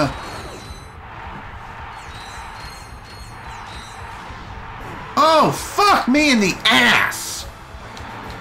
Why did it have to spit fire at the worst possible time? No clue. Bye.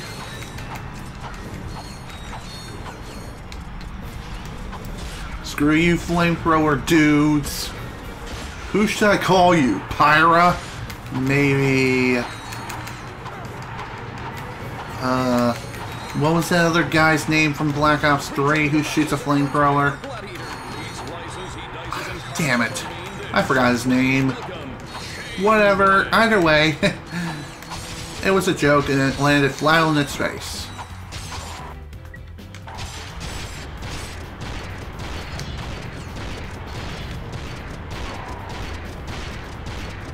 Damn it.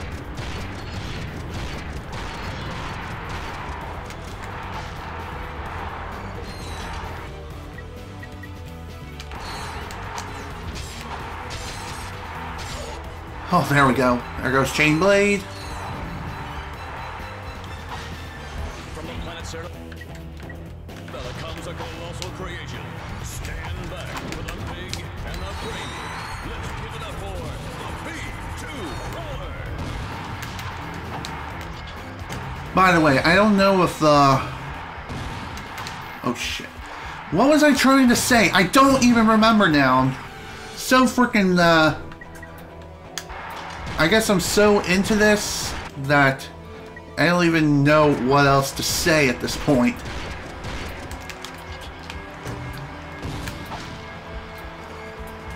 It's just this guy has been such a massive pain in the freaking ass that's not even funny. I am so freaking dead. Lancer.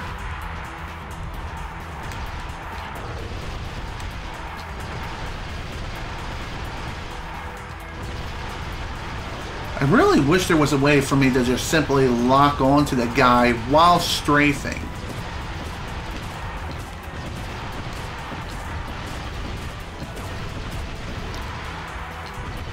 Seriously, fuck this guy, fuck his face, fuck everything about him.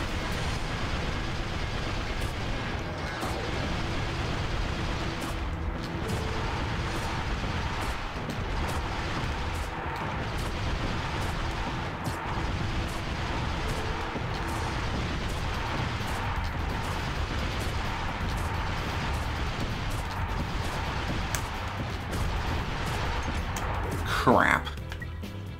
All I got left is the frickin' mini stars. Okay. Whew. Thank Christ he's done. Jesus. You have won the ultimate challenge. Congratulations. Choose your battle. Oh my god. That's it, folks. That's all the arena challenges we can take on right now. I do believe there will be more that'll become available, but whatever, the ultimate challenge has been conquered. Thank God. Ugh.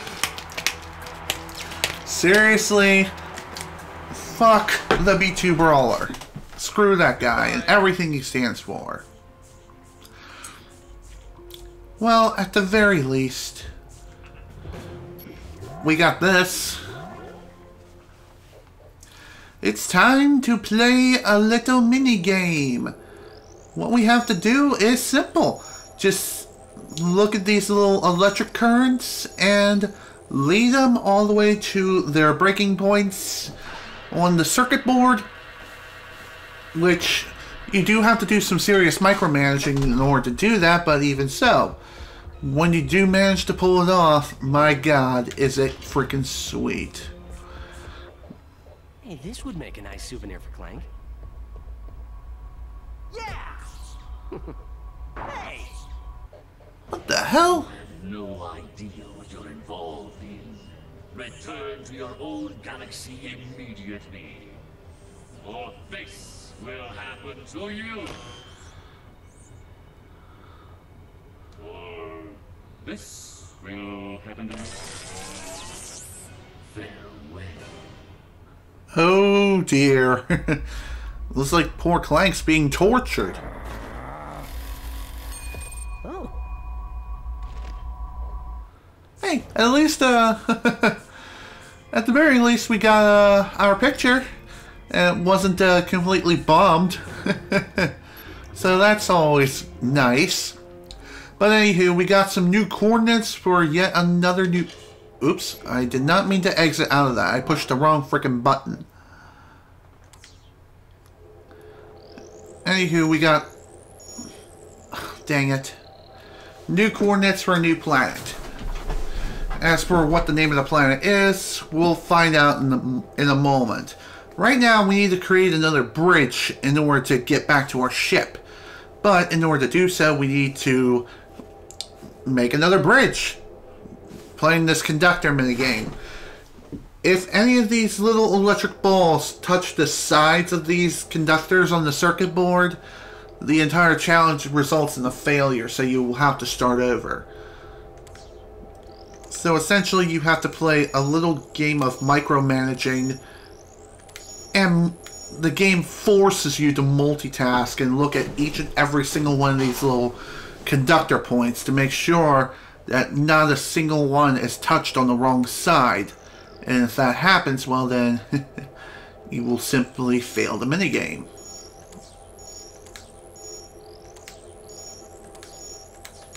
Damn it! I had it right the first time.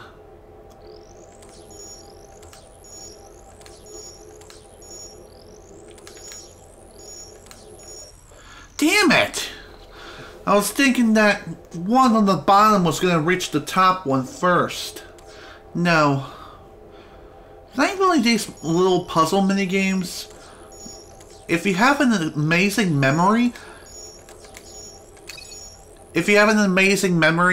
all you would have to do is just simply memorize where each of these balls are, and you can clear the minigame by simply pushing the circle button. Lots of bolts. Visit the arena later for more battles. Thanks, game. As I was trying to say, just push the circle button just a certain number of times, and you can get through those little puzzle segments without an issue whatsoever. In fact, I think that's how speedrunners are able to go through this entire game, by memorizing those puzzle locations. Although I could be completely wrong on that.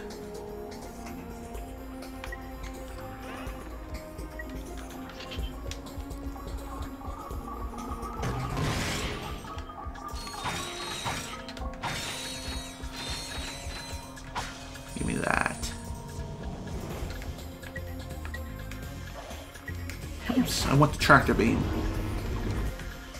Another thing we're pointing out too, some things like the tractor beam or the dynamo do not have any weapon experience, so you cannot level up whatsoever. You cannot level up those particular pieces of equipment. Heck, they don't even have like a weapon sort of use whatsoever. They're only used for like getting past certain puzzles. Also, we cannot complete the second objective right now on this planet. We're only able to do the battle arena ones for now. But later on, we will be able to come back here and finish up this entire place at one point or another. As for right now, though, we need to go and rescue Clank. And it looks like our coordinates are leading us to Megacorp in Endical. I think that's how you say it. Anywho, we just need to rescue Clank from the thief and also visit Clank's apartment. There are 2 platinum bolts here. I think we could probably get one of the 2 bolts, but I don't know for sure at this particular point in time. We'll have to wait and see what happens and see where we need to go first.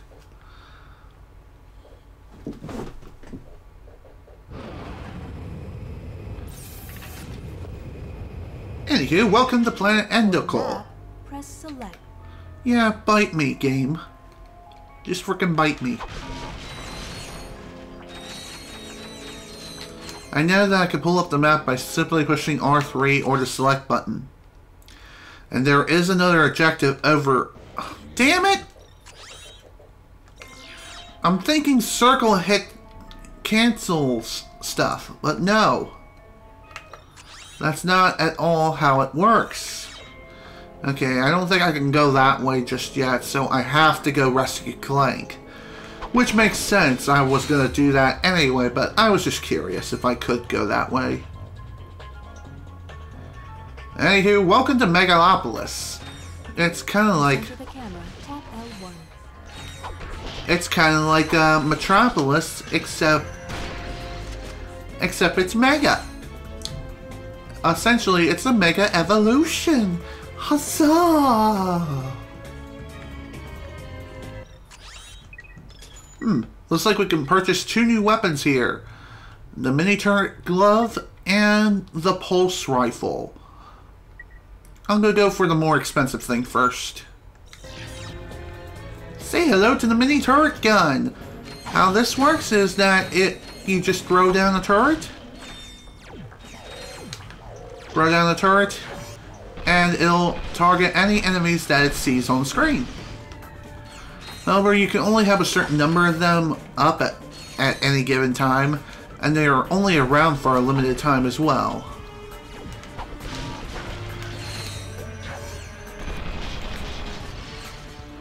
as far as how long they last, I think they have a limit for ammo capacity, and if they run out of ammo, or if a certain amount of time overlaps, then the turret just simply goes away on its own. So whatever comes first, whether it runs out of ammo, or if it runs out of ammo or time, it will disappear. It's one or the other. Very rarely is it both.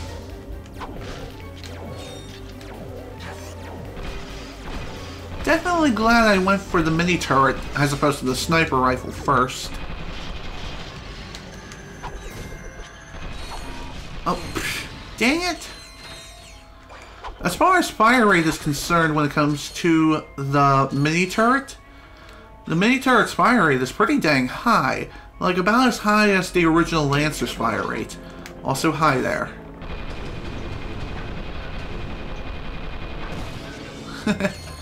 Okay, that was pretty funny.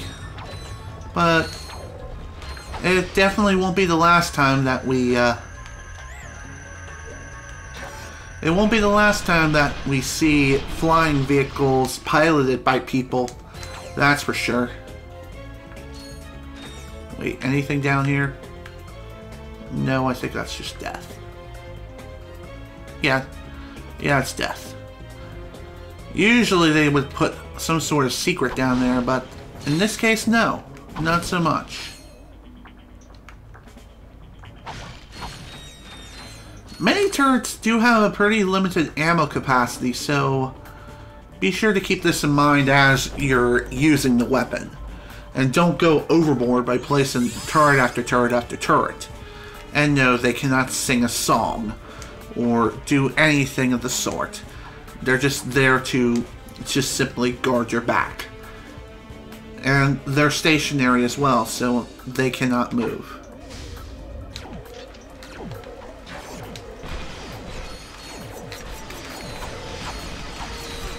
Really, game? Really?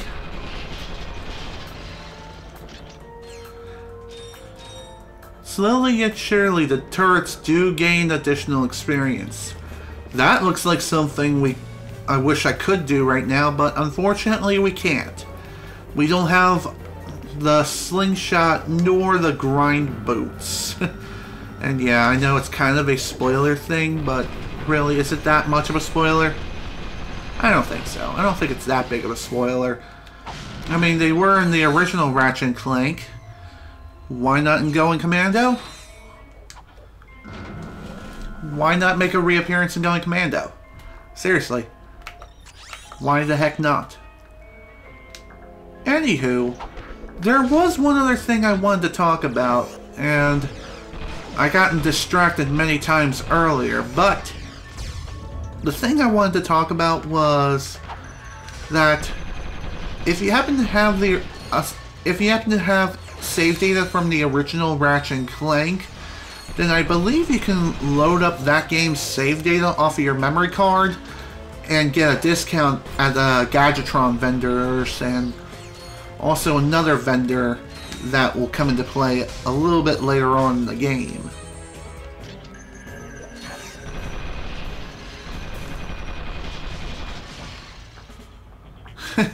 Sweet. Well, that was fun. Time to move on and keep going towards our destination. A continue point already. Oh boy. Greetings, morons. Since my employees did such a lousy job of taking care of yous, I thought I'd come and handle things myself. This is oh dear. A lot more than it's gonna hurt me. Really? If you say so. Anywho, say hello to yet another little mini-boss. This time, it's against this guy in a frickin' helicopter. He's not too hard to take out, especially with the miniguns. Just place enough down, and eventually, they'll take him out. Again, don't go overboard with them. I do believe you can place up to 3 turrets at once. Yeah. Okay. You can place down more than you can place up to 3 turrets at once. And he's already dead. Well, that was easy. Really, he's not a difficult boss whatsoever. You just have to simply kill him. Oh, hello, what do we have here? Yeah, this is a pretty popular Easter egg, and that is that Insomniac Games and Naughty Dog closely work with one another, as we've seen in another Insomniac Games title, that was Spyro the Dragon.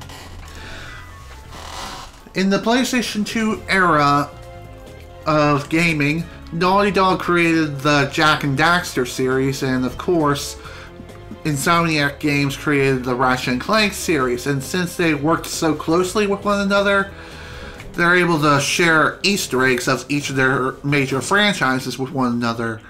Heck, there was even an Easter egg in like one of the newest Uncharted games calling back to the original Crash Bandicoot. Which I gotta say, that's pretty nice. A very well-deserved Easter egg.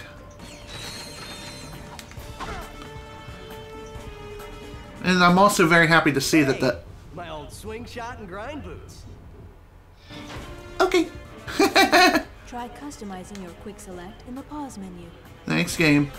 I lost my train of thought.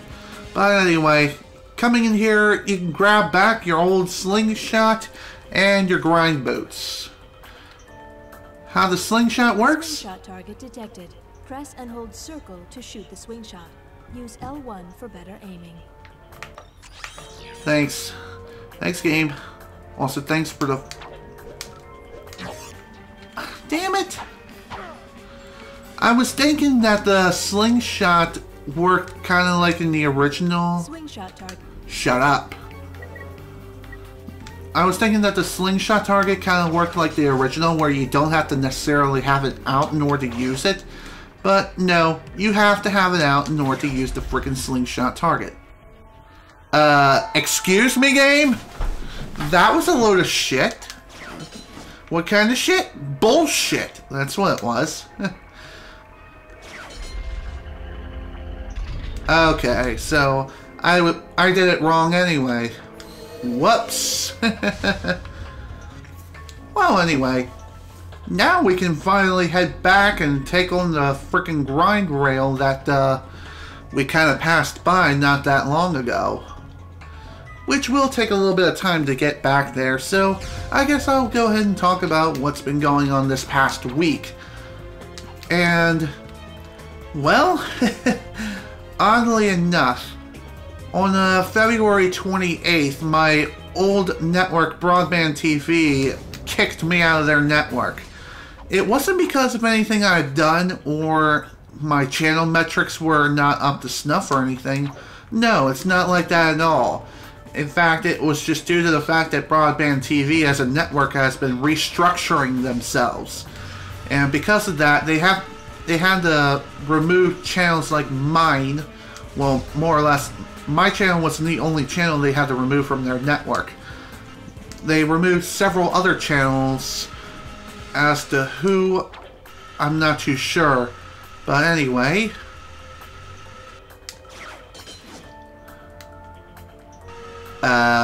Okay. That was weird. Damn it. There's probably a skill point involving just going through that without taking a single hit. In fact, that is very likely, so I kind of screwed myself out of that. Oh well. But anyway, cutscene land. Put it in the slot. Huh? The weapon you want modified. Put it in the slot. Oh, I get it. You make weapon modifications. Yep. I can take your puny little weapon, and with a few, tweaks, I can turn it into a powerful piece of equipment. Look, you want me to hook you up or what? I can't hang around here all day. Sounds good. So, if you want to upgrade any weapon that you happen to have in your arsenal, you will need platinum bolts. So that's what they're used for. Platinum bolts are used for weapon modifications. And weapon modifications are displayed on the very top of the screen as it scrolls through. And each weapon costs a different amount of platinum bolts. And right now we can upgrade any of these weapons. I can upgrade up to 3 weapons that have only costing 1 platinum bolt, or I could do 1 2-bolt upgrade and then go for another one of these. Okay, this mod allows your weapon to lock onto enemies by pressing and holding both L2 and R2. Also causes Ratchet to strafe around enemies. Okay, so this mod is kind of useless. The mod just simply gives you a better lock-on mod, and looks like the same mod is also available for this particular weapon. And the name of the mod that's available is displayed towards the bottom of the screen, like underneath the weapon window. Looks like another lock-on mod. This one is not a lock-on mod, it's a shock mod. This weapon mod gives your weapon an extra impact. Upon striking an enemy, the enemy will become electrified and continue to shock his fellow enemies for a short time. Gotta say, that's a pretty dang awesome mod. And of course, there's also an acid mod for the gravity bomb. This weapon mod covers your enemies in boiling acid, doing damage to them over time. Gotta say, that is a pretty damn awesome mod. And of course, another lock-on mod for the gravity bomb, if you really want to throw yourself into that sort of field. I highly recommend you go for mods that are like actually beneficial other than the lock-on mods. Sure, lock-on mods are cheaper, but the good mods such as the shock mod or the acid mod cost more bolts, but will be better for you in the long run. So there we go. Let's purchase that. And I can purchase a lock-on mod, and I'm gonna do that for this one. And if you want to call them back at any time, just return to this point here in the map, push triangle button to activate the vendor, and you can modify your weapon. I do believe you can return to him at any point if you so desire. Just simply go back here and activate the vendor again. I do believe he'll show up on other planets as you're progressing through the game. As far as when he'll show up again, I do believe it will take some time before he'll show up again.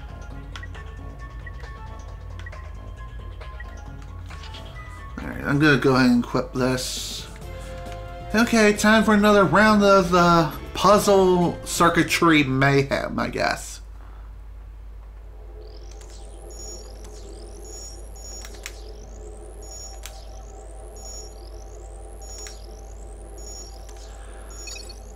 Okay, that one was pretty easy.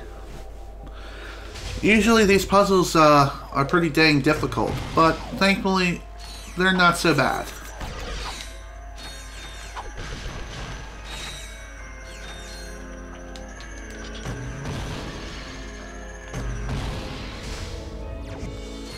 I think the mod that I've equipped for the gravity bomb is already active. As far as activating the mod is concerned, I think it's already... Oh my god, I just repeated myself. Dang it! Huh. Again with this? Okay. Time for another round.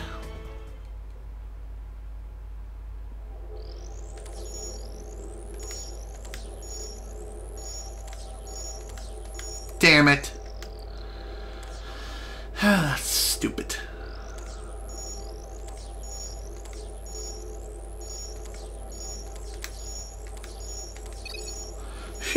Alright. That's done. Alright, let's activate this crane, see what we can get.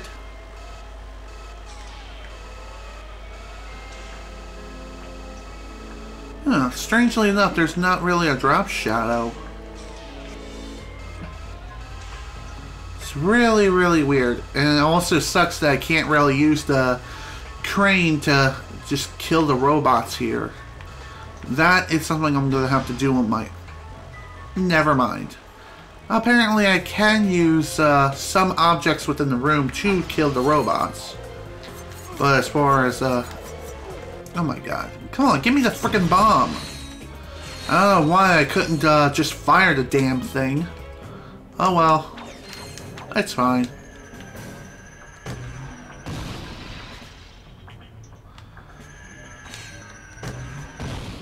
Bye.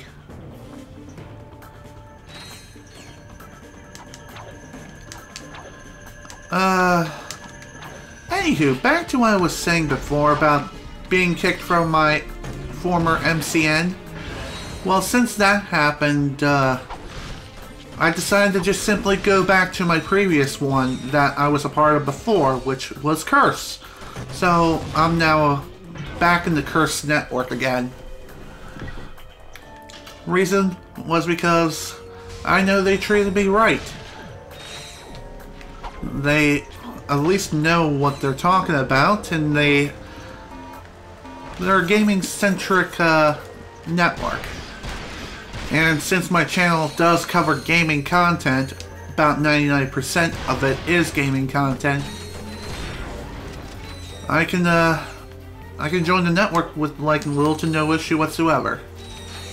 Of course, they do have little requirements of their own, other than just the regular YouTube requirements of having 1,000, excuse me, 1,000 plus subscribers and 4,000 hours of watch time. Can I go in here? No, I can't. I think that's like an elevator for later or something. Anyway.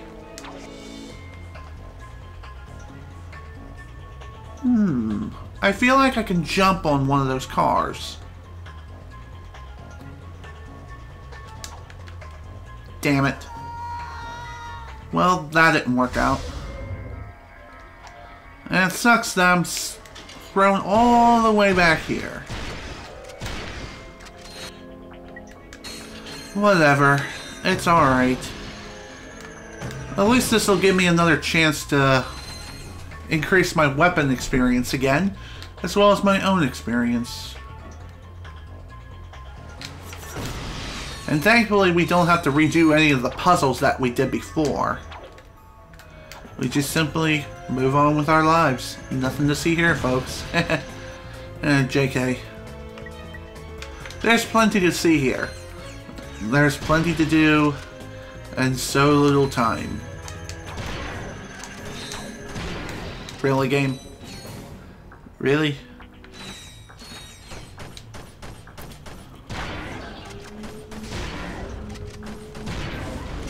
There we go.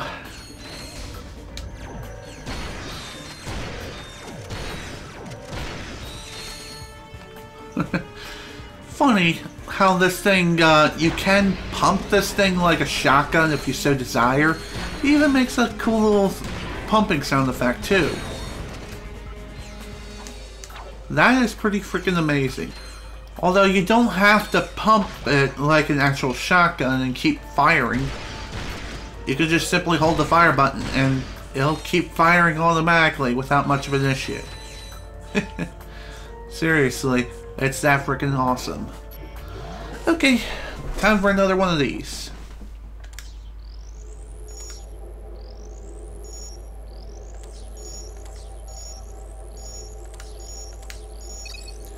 Whew, alright, not bad at all. First try every time for the most part so far.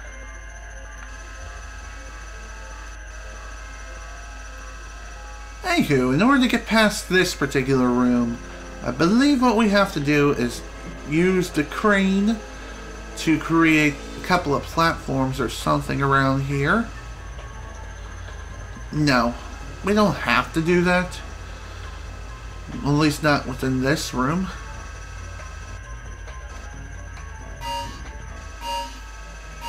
Okay, that was a TNT. Of course it was. I could have used that in the previous room or something to kill all the enemies in my path. In fact, now that I think about it, I think I have to use it in order to blow up the door. Oh well, that's okay. At least the TNT boxes respawn if you happen to accidentally screw up. Dang it. That was the wrong door. Oh well.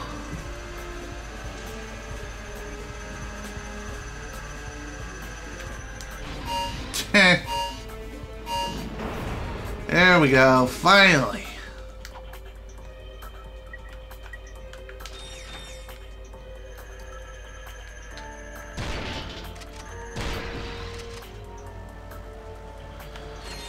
What's this? Looks like we're gonna need another sort of a trespassing-like device. Who knows, maybe it's called the Trespasser. Maybe that'll make an appearance in this game.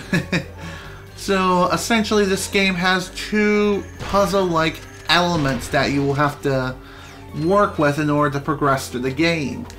But, of course, we'll get that particular piece when we get to it. When will we get to it exactly? Well, it's gonna be a while, I will say that much.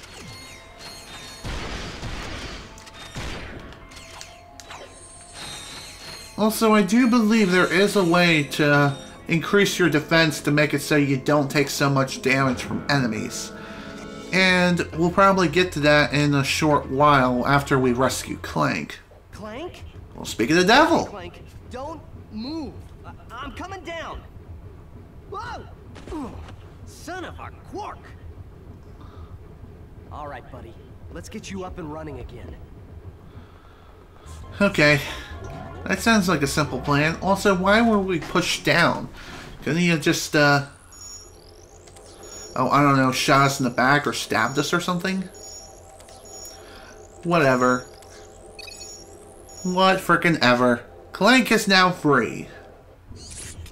Final digit of pi is... Clank? Clank, can you hear me? Ratchet? Where are we? I must have dozed off. Don't sweat it. Let's just find a way out of here. I believe that air duct may offer our only way out. Okay. Well, at this point now that Clank's been rescued, we have to play as him for a little while. So this is the return. Slide, jump, then hold X while in midair. Well, I done screwed up. Anyway, after rescuing Clank, we do have to play as him at least for a short period of time. So this is essentially the return of Clank's, of just solo Clank segments. And just like before... Microbots, hold triangle and select a command. Okay. Just like before, we have to use these little microbots in order to get past certain obstacles, like here. And it acts just like the quick select. So, essentially we just have to wait for the little microbots to just simply do their thing. You will have to be using them in order to get past many different obstacles, including enemies that just, Bridgebot acquired. Use it to build bridges across gaps. Okay.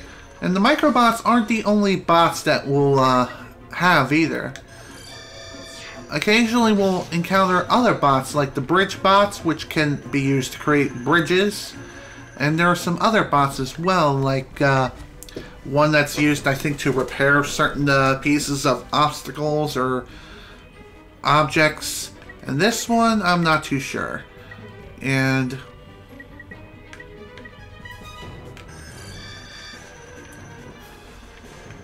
I do believe you can retract the bridge if you need it. And it's wise to do that anyway.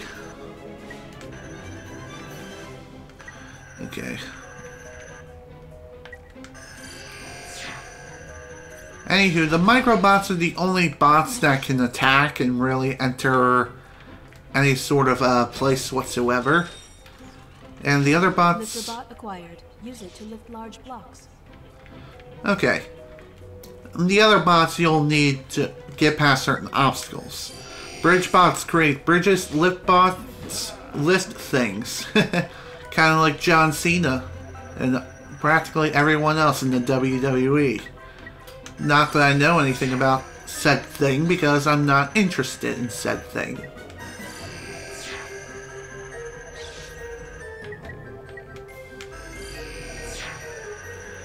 Unfortunately, the lift bot cannot attack or do anything of the sort. It only has one use, and that is to lift things. Do you even lift, bro?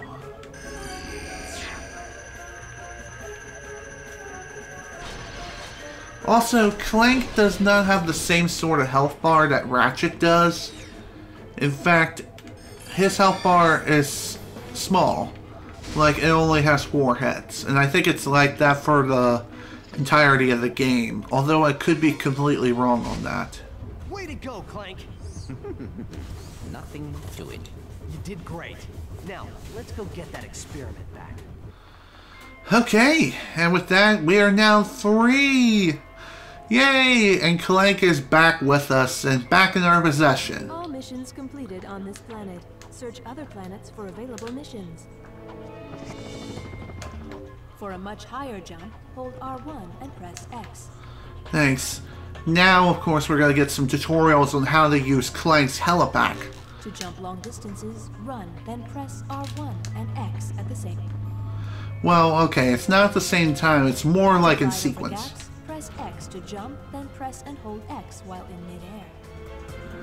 Of course. I know how to double jump, lady. No need to tell me. It works the exact same way as it did in the original Ratchet and Clank. Just simply push and hold X to glide after double jumping into the air. And you can use it to cross gaps and... Clank also comes with a thruster pack option. The thruster pack has the same moves as the helipack, except it uses rocket propulsion. To select the thruster pack, go to the gadgets menu and select the icon. Huh, thank you. So yeah, the Clank also comes with this thruster pack. However, unlike the original where the thruster pack actually did have a purpose, i.e. being able to strafe and also having to be able to press switches via a ground pound, in this game and also in Up Your Arsenal, the thruster pack is purely cosmetic. So whether you prefer the helipack or the thruster pack is entirely up to you. Whatever floats your boat. Okay, maxed out on ammo. Unfortunately, we can't buy the new weapon yet. And, of course, there is... all the missions on this planet have been completed. And... unfortunately, we can't do anything else here. Not at this point in time. Unless there's, like, a skill point I'm completely unaware of, in which case... I can always pull up a skill point list. Which I'll probably do so after the playthrough itself is finished. Let's see. Yeah, only one platinum bolt I was able to get. Here, I think I can, yeah, I just need to find a way into the Thugs for Less jamming array. Alright, now that we have Clank, maybe, just maybe, he can get us into this jamming array. Because that's really the only mission that's left here. And I just realized I forgot to mess with my camera settings on my webcam. Oops.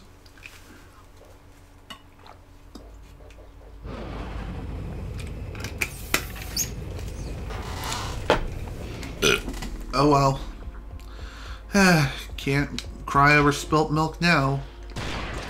Also, here I go, holding the R1 button again. Man, I'm so used to Up Your Arsenal. Because in Up Your Arsenal, another method of firing your weapon is the R1 button. I think. I could be wrong on that, but I'm pretty sure it did have like a secondary fire option available if you so desired.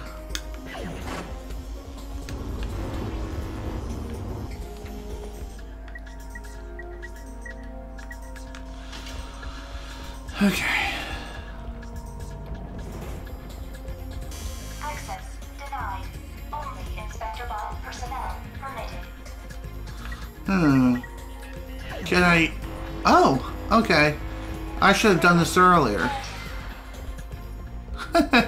Why didn't I do that earlier? I have no freaking idea. Whatever.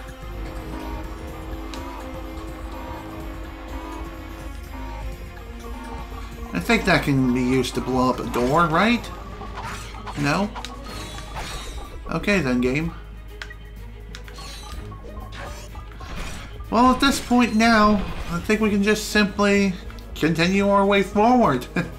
And really, with Clank in tow, this will make things easier. That's for sure.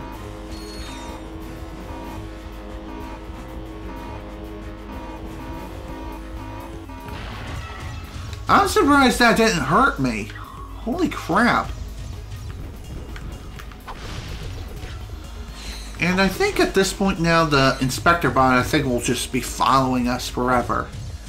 Or at least as long as we're within this facility. I could be wrong on that, though.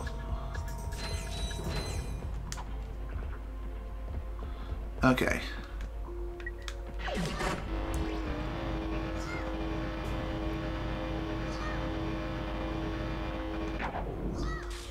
Okay, really?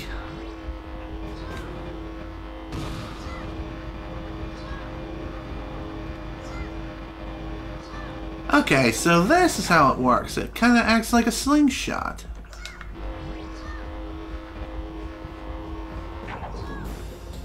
There we go. Okay. So, the puzzle here definitely is pretty dang easy to figure out. That's pretty much all the puzzles in the Ratchet and Clank games. They're pretty easy to figure out, and once you do figure them out, it's smooth sailing from there. At least most puzzles are. Not all of them are, though, unfortunately.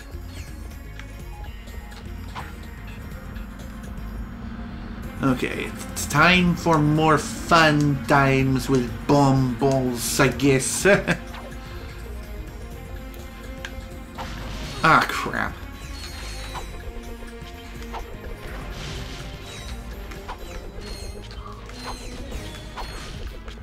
Jeez, how long does it take to... How many times does it take to frickin' blow up a TNT crate?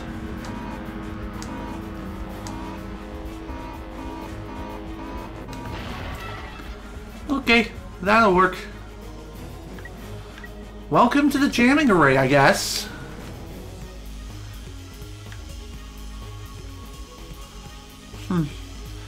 If you try to use the right analog stick to aim while you're in first person mode, I think all that happens is that you'll only be able to move up and down. And that's it. That's all you'll be able to do. As far as how to get through here, it's very simple, and I think it's basically telling us, hey, slingshot me, dang it. That's really all you have to do.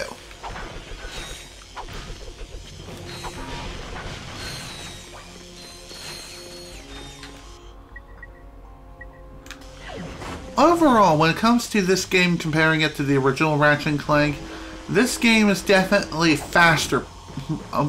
It's definitely of a much faster pace than it is for... Oh, damn it.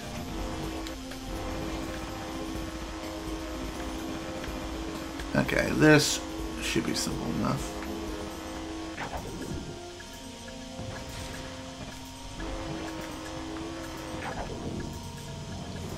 Nope, overshot. There we go, perfect. Okay, so all we have to do here is just simply... Looks like someone just went live on Twitch. Someone I follow. Dang it.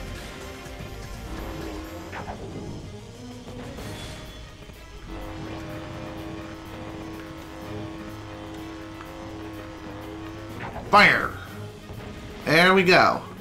Barriers down. Onward to the next big thing. Wait, what's this? Sabotage the Thugs for Less jamming array. Alright. Sounds good.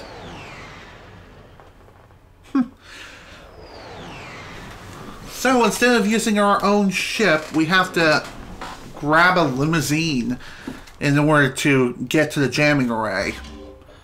To disable the jamming array, destroy the 6 transponders. Expose transmitters with the bolt crank. Press square to attach your wrench, then walk around the platform. Okay. That sounds like a very simple task. Exposed rods to destroy the towers. Cool. So, in order to destroy this jammer array, we have to navigate our way through this entire planet. No, seriously, it's a pretty dang small planet. And because of that, it gives us this weird, awkward camera angle, which I'm okay with. Press select or R3. Shut up. I know. Why are you telling me that? Like, it told me that at least 4 times now.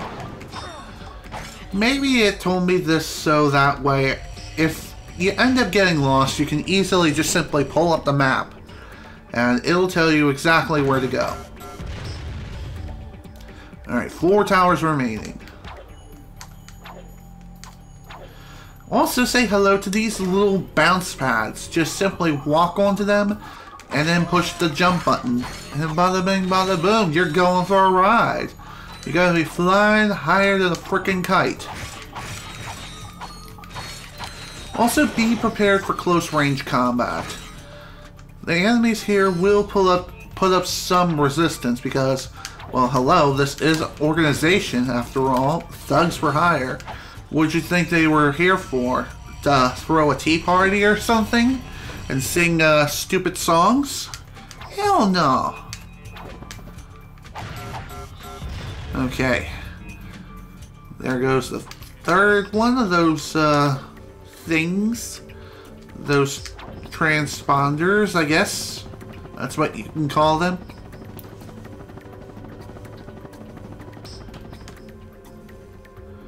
Okay, where to now? Oh, right. Since this planet is so small, it doesn't actually give you an actual map screen. Instead, what it does, it zooms out the entire planet to like its furthest point possible, and you can just simply rotate the planet yourself. Not in the same sense as, say, Super Mario Galaxy, but you can rotate the entire planet as if it was your map. In which case, it is your map. So, in a sense, if you want to figure out where you're supposed to go to next, zoom out and look for the towers. Look for the towers that are beaming light. The beaming lights are your objectives, of which you need to get to and destroy. Getting to these towers should be a pretty simple task.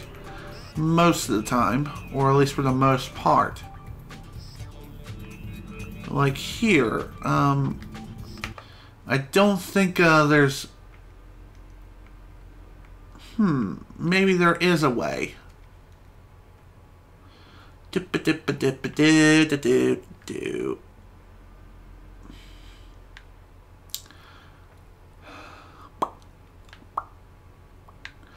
I think I have to approach this from a different tower. Definitely not that one, but definitely somewhere around there. Then again, I do need to get up to the higher levels. That much I know is a fact.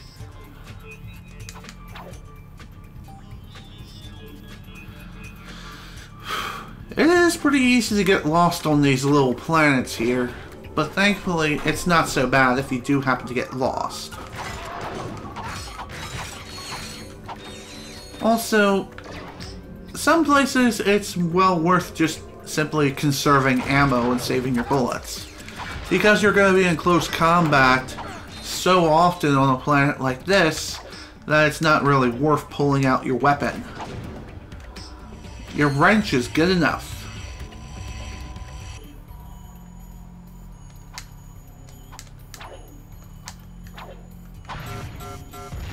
Okay. Another one down, only one left.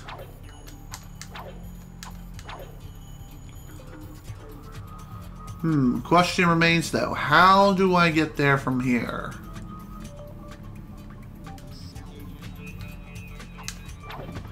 I think I got an idea.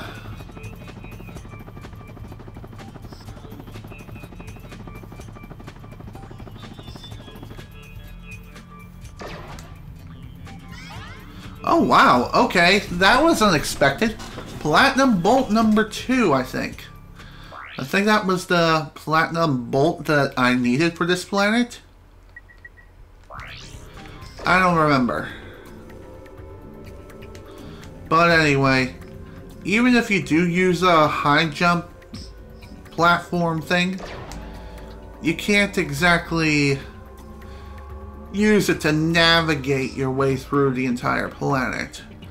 I mean, you can't cheese it and just be able to glide with the high jump after doing it.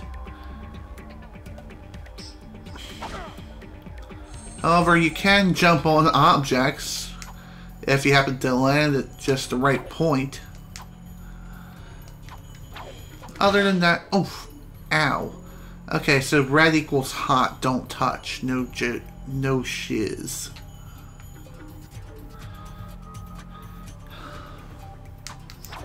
I apologize if the sun is so freaking bright and my face is lighting up like a freaking clam. Like I said before, my curtains kinda suck.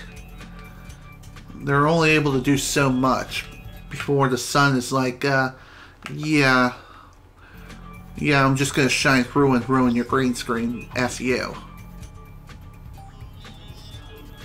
I made sure to close the curtain. God damn it, why did I do that? I made sure to close the curtain before starting this stream, so we don't need to worry about that.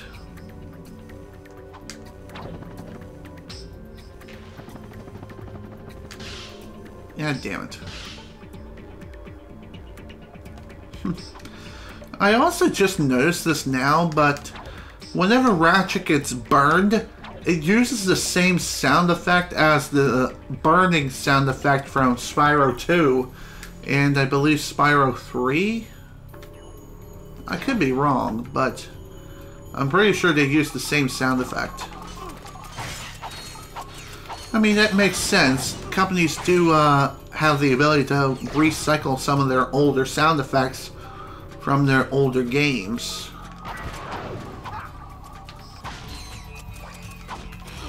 Really? I was swinging in that freaking enemy's general vicinity, and yet he faced away from him. Makes no freaking sense.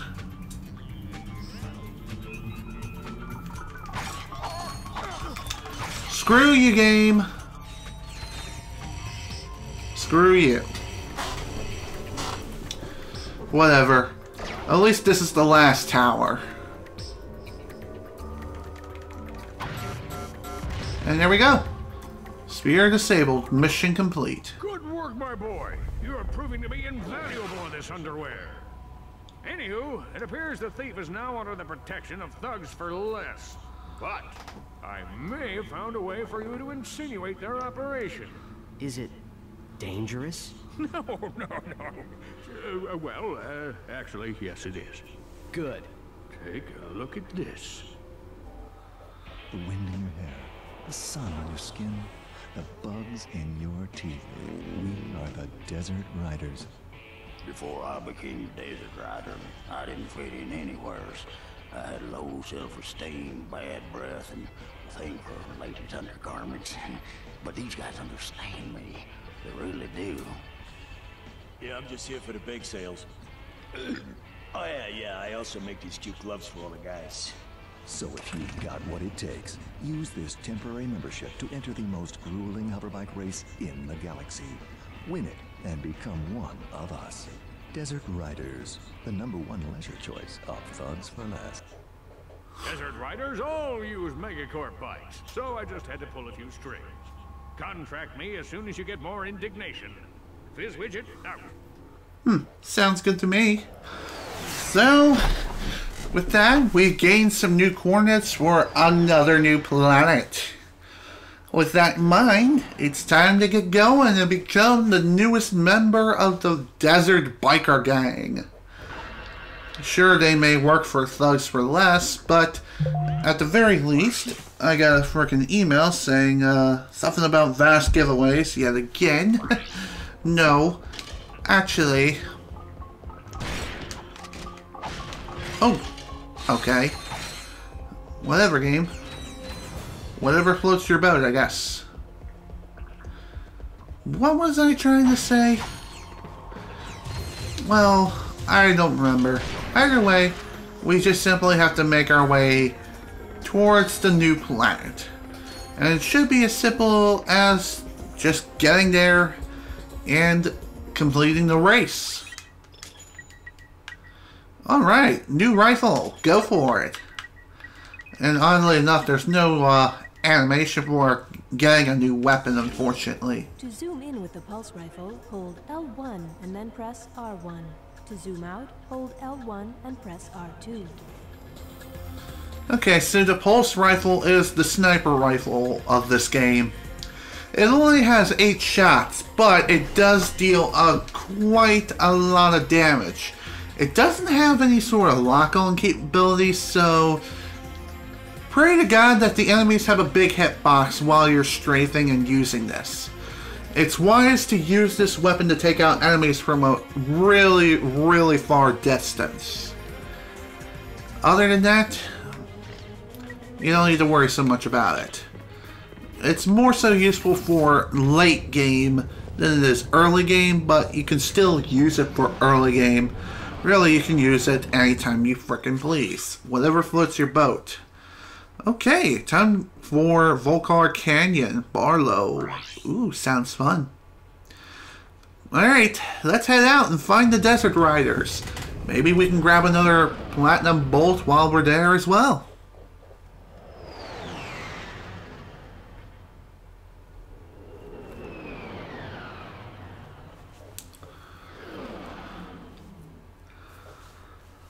Alright, welcome to Planet Barlow.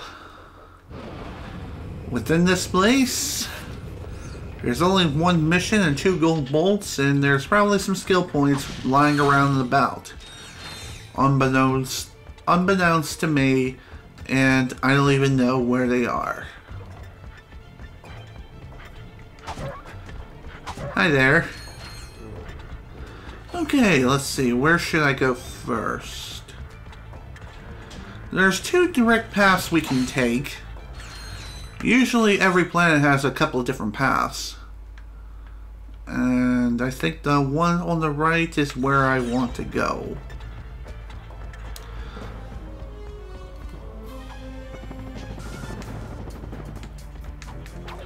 I wish I could just jump on these rocks and skip the elevator, but no. Unfortunately, that's not how it works.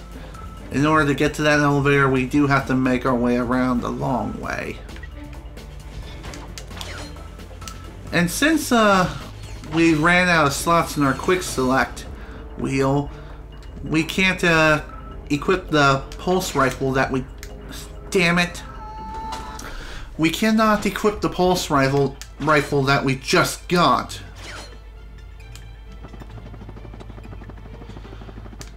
The only way to equip it is if A, we change our quick select wheel to include said item, or we equip the weapon manually via the pause menu.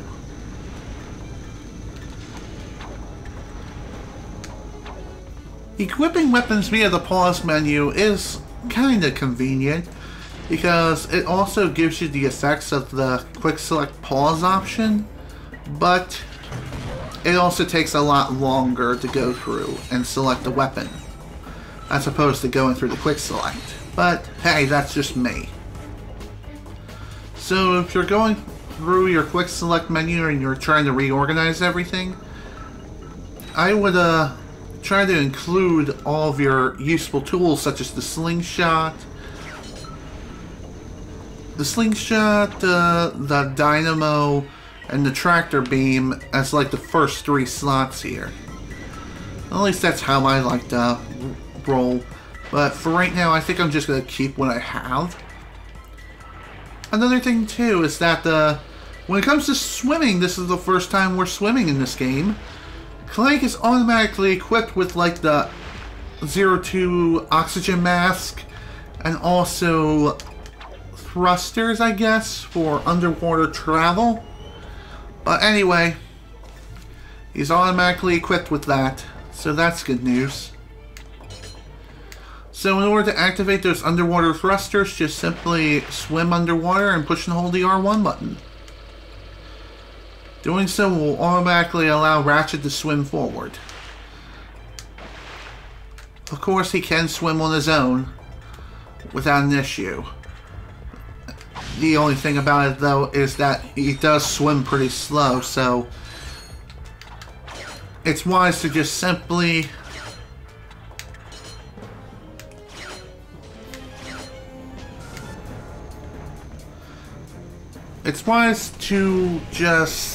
shoot, what was I trying to say? Dang it! I hate that crap. Sometimes I just simply forget what I was even saying in the first place.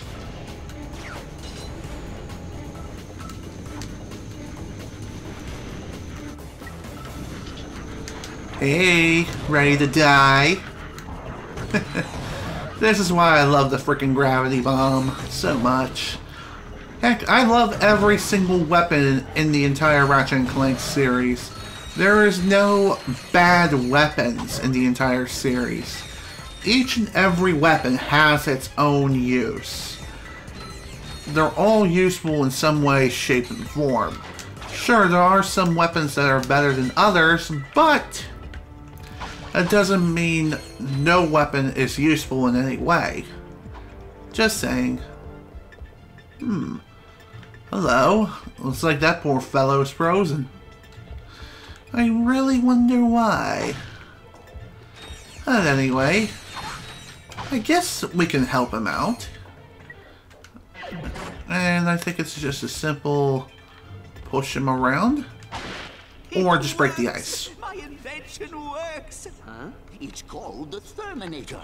It fires charged thermal pellets that can thaw an ice block or freeze a body of water. Gadgetron will pay me millions. Hey, I don't know how long you've been frozen, but I don't think Gadgetron's operated in this galaxy for years. Everyone buys Megacorp products these days. Hey, maybe you'd like to buy it. Sounds good to me. Hey, maybe Megacorp is hiring. I would say so. To thaw ice. Okay. With the Therminator, we can now melt ice. And we can also use it to freeze ice as well. If we need to freeze any bodies of water, or if we need to unfreeze them, just use the Therminizer, or whatever the frick the name of the weapon was, and go to town. Unfortunately, it doesn't have any sort of combat prowess whatsoever, but it does have its use with thawing out the ice. And speaking of quick select, I might as well go ahead and start reorganizing my quick select menu. Put the slingshot there. I'm going to put the dynamo here. The Therminator I'm probably going to put here. And the tractor beam can stay in this slot. As far as this is concerned, I'm going to put I'm just going to leave the mini star there. I'm going to put this here. And I think I'm going to put the pulse rifle here.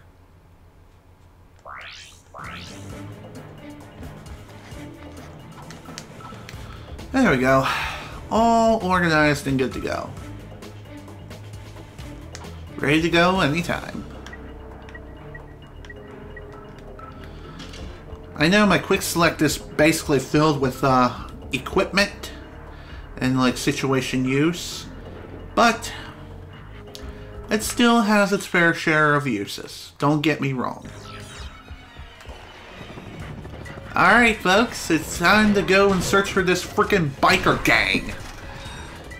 That's kind of what we were planning to do in the first place, but we also had the opportunity to go and buy ourselves a new piece of equipment.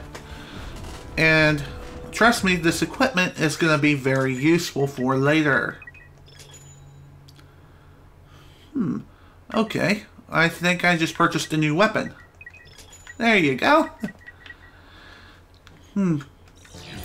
Yeah, we purchased a new weapon, the Seek gun. How this works, you just push the fire button to stick out some missiles, and it'll fire. It'll fire the missile and deal a good amount of damage towards any targets.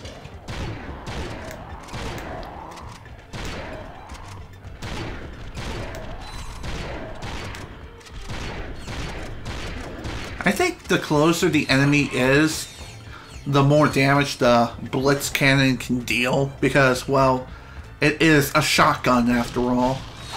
It's like an automatic shotgun, but it has a very, very low fire rate. Even so, it still has a decent enough fire rate to allow you to clear out lots and lots of enemies very quickly. Especially when they're like all up in your grill. And that's not exactly a place where you want enemies to be, that's for sure.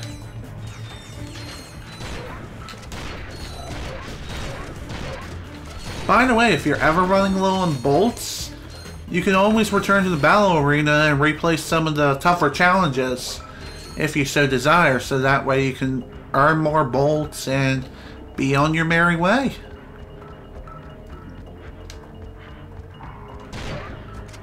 Bye. Okay, who's next for the slaughterhouse? Hi there!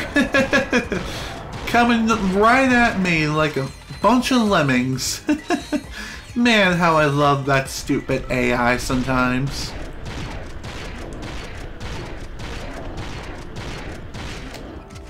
There we go. Man, I love the blitz cannon. Probably one of my favorite weapons in this entire game, because it has such good damage output, great range, and it's also great for clearing out multiple enemies at once. Plus it has a high ammo capacity as well.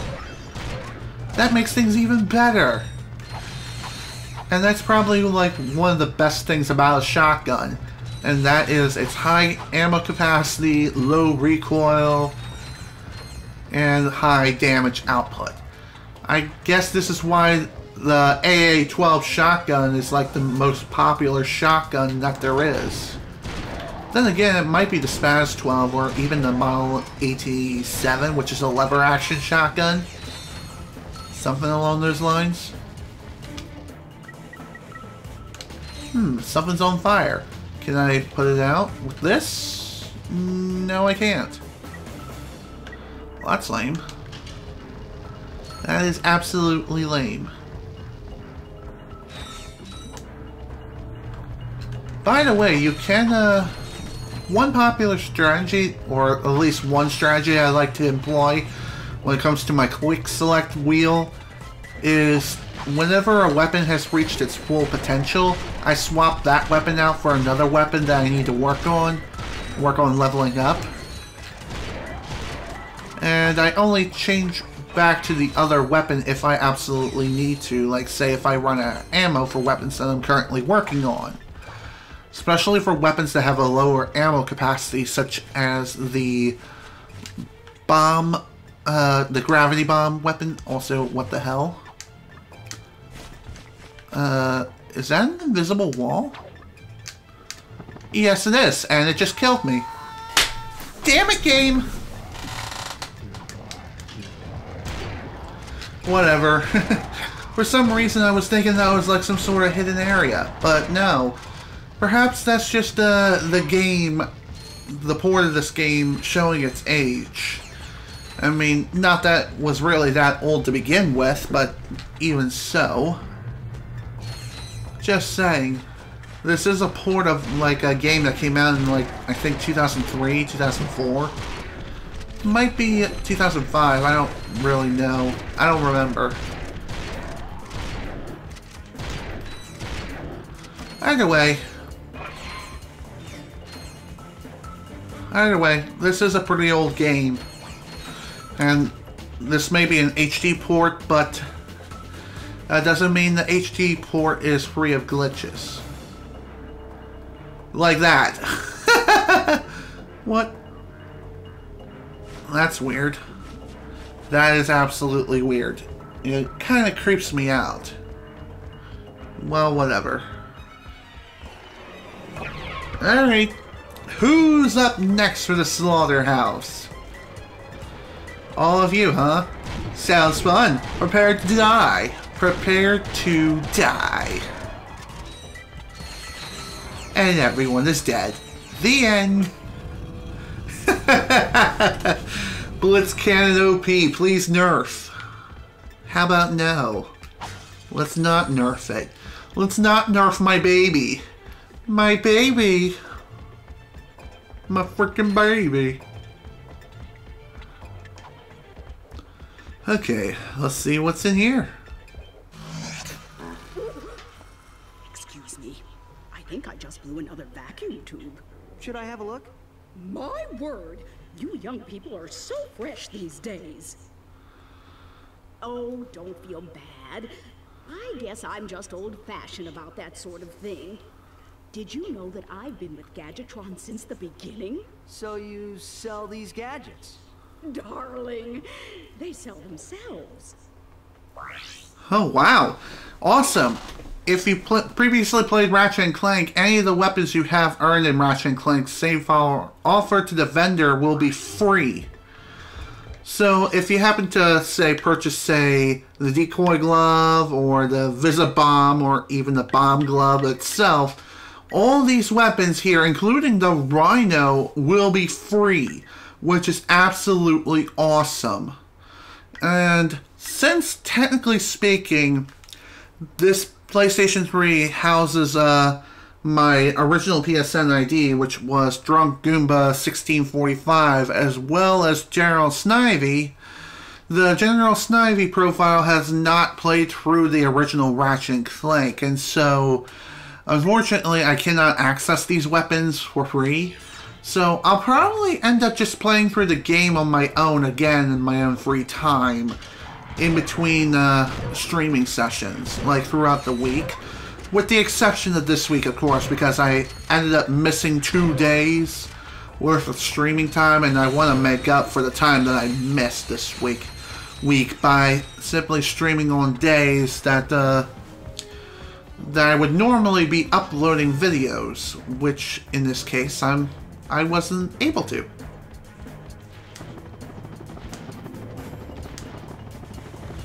And this way will bring you back to your ship. And you can simply leave if you want, but really, who wants to do that right now?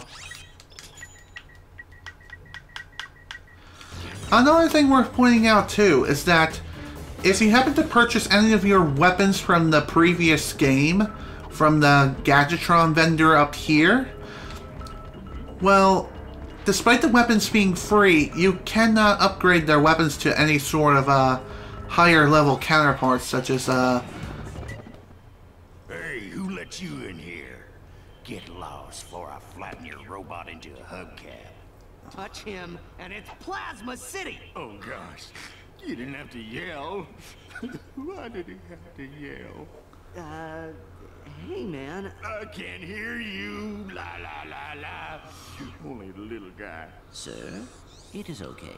We are your fellow desert riders. You are? So you understand my sensitivities? Absolutely, sir. We just came here to race. Well, you can borrow my Bluebell, so long as you're gentle. She just needs a few repairs. Hang in there, my brother. Bluebell is in good hands. Great! But of course, before we can even use Bluebell, we need to repair it first. Which is as simple as completing this little electrical circuitry minigame.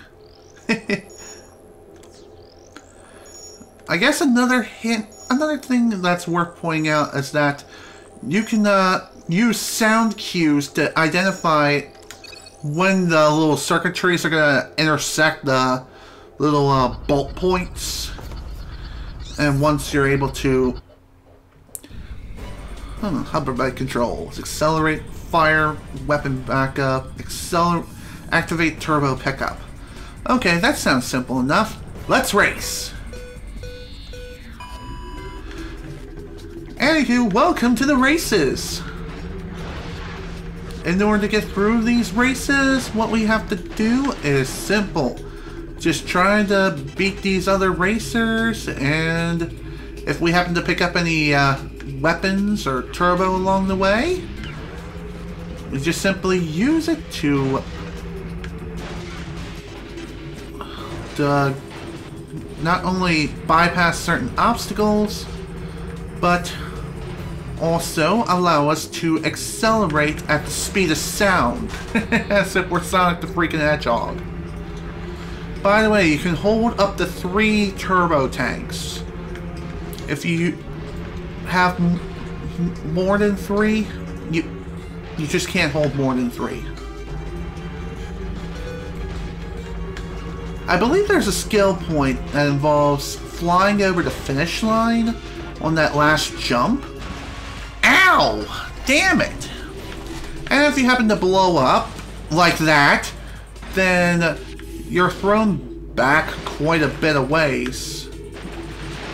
And usually when that happens, it's pretty much over. There's like no recovery. Oh, Jesus flip. Help me.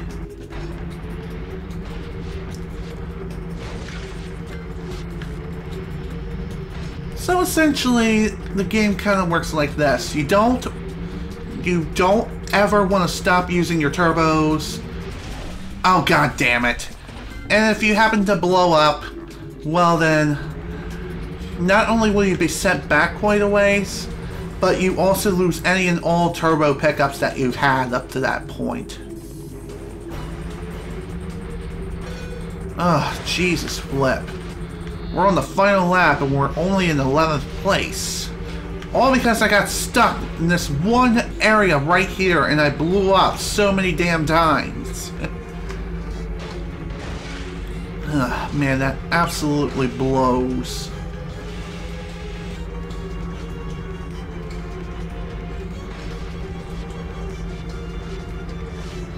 Thankfully, the track itself is pretty easy to navigate through. God damn it. I say that as I blow myself up like a goddamn idiot. Nearly twice. Jesus flip. Nearly got last place. Anything over here? Well, there was a turbo spot. Damn it.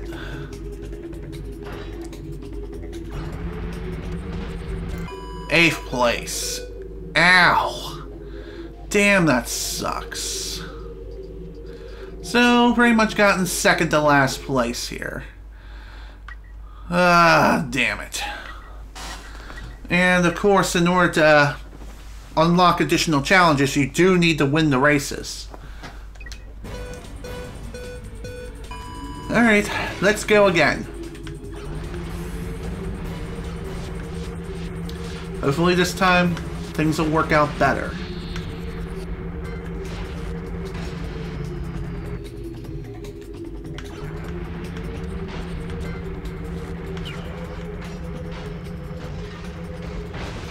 Get the hell out of my way, asshole!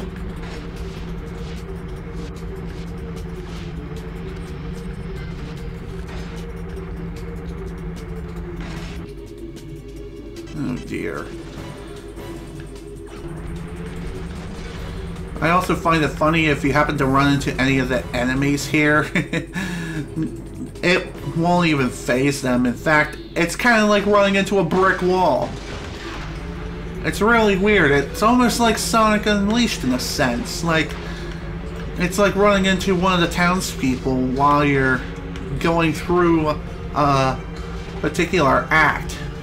Like, seriously, it's that extreme. Like, it's almost as if they're having a simple conversation and Sonic comes along and crashes into them, and instead of sending that other person flying, instead the person just simply stands there as if nothing ever happened, and Sonic obviously gets hurt.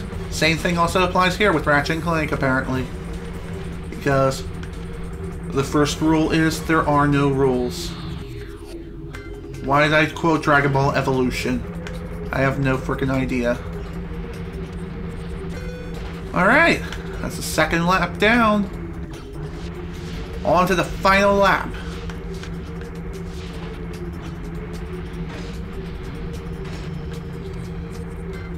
Once you get yourself within the first place, it should be pretty smooth sailing from here, because at the very least, you don't have to worry so much about the competition trying to gun you down. Speaking of which, later on in like future races, you will have to worry about enemies shooting you with weapons. And if you happen to get shot by any sort of weaponry, there is a pretty good probability that you're going to end up blowing up. And that's not something that you want happening at all. And there we go. Whew! 2 tries, but hey, at the very least, we did it. We got through that entire frickin' race without much of an issue. And there is a gold bolt on the track, of course. By gold bolts, I meant platinum one. Here, take this helmet so the guys know you're one of us. Thank you, sir. Uh-oh. Incoming message from the boss. Attention all thugs for less employees. First of all, whatever slug brain's been eating all the choochie bars in the break room, better quit stuffing his face. Around. Hey, turn those lights off. It's bad feng shui. Next, our space rendezvous point has been moved to, and listen up, knuckleheads, the Felsen system in Sector 1, 2, 3, 4, 5. If you're no good with numbers, find a buddy to help you. Lastly, the company picnic is this Sunday. And don't forget to bring your own juice this time. Hey! I saw that, Cletus! You just earned yourself a write-up. The boss only yells because he loves us. Yes, sir. I do feel his affection. Did you see that broadcast? Not really. We should scope out that rendezvous point. Yes, we might intercept some stray transmissions. Sounds good to me. After winning the race, you do get coordinates for another new planet. But we're not going to be heading there just yet. Instead, we're going to head back into the hoverbike races. And we're going to complete as many of these additional challenges as possible. Here we go.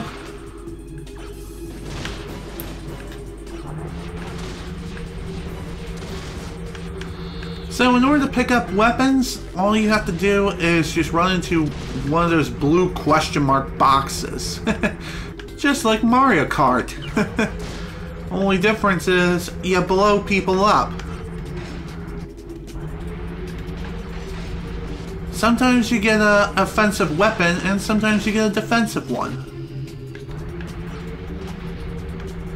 The shields obviously protect you from any and all incoming fire, and the offensive weapons are used for destroying your competition. You only get a certain number of rockets, so keep this in mind, and do try to hit all the shortcuts. You kind of have to.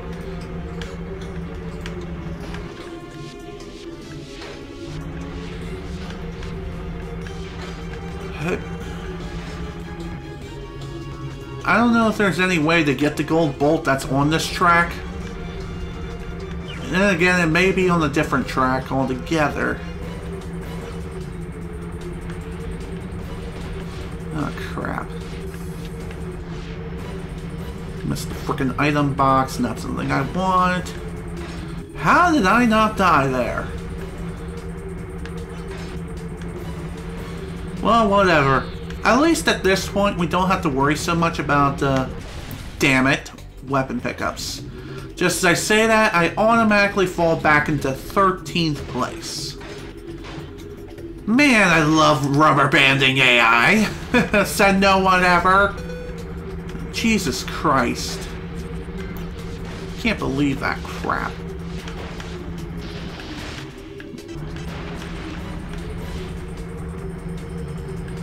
Oh dear, I don't even know if I'm gonna be able to make up for that mistake.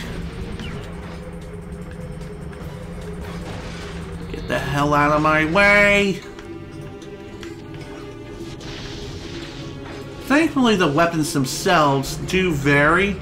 Most of the time you get either rockets, which can destroy your competition, or an electric pulse wave. And I think... Damn it! Come on! Stupid frickin' enemies happen to be in the middle of the frickin' mating season. God, that is so not fair. Lost the frickin' race due to frickin' RNG.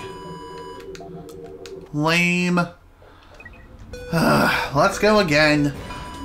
So yes, just like I said before, if you blow up at any point during any of these races, consider yourself completely, utterly screwed. There's like no recovery whatsoever if you mess up.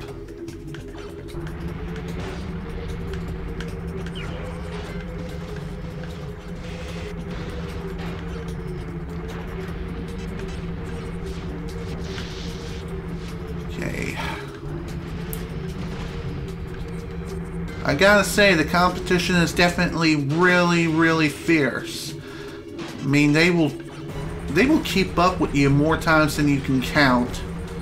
So you have to grab practically every single mini turbo that is placed throughout the entire track without fail. If you do, you're gonna have a bad time. And that's not exactly fun now, is it? No, it isn't.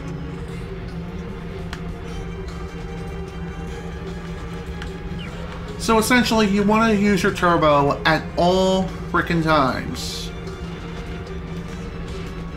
You want the turbo, and you want to keep it going throughout the entire race. If you screw up once, well then you're gonna be in some serious trouble.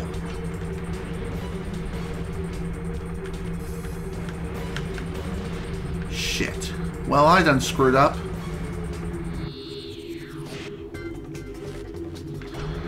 Thankfully, though, I do have a pretty decent lead. So long as I don't crash and burn, I should be okay. And whenever you do end up hitting another item box, whatever weapon you're holding does end up getting swapped for another. This also includes defensive shields, I believe, but don't quote me on that. Okay, it doesn't include defensive shields. So that's good. At least with the defensive shields, you don't have to worry so much about blowing up. So if an enemy tries to shoot you with any of their weapons, you can easily just deflect it. No problem. There we go, 228.2. Not bad at all. Not bad at all. That's challenge 2. Time for challenge 3. Main cannon and capes open, weapon and turbos available. Okay. Let's go!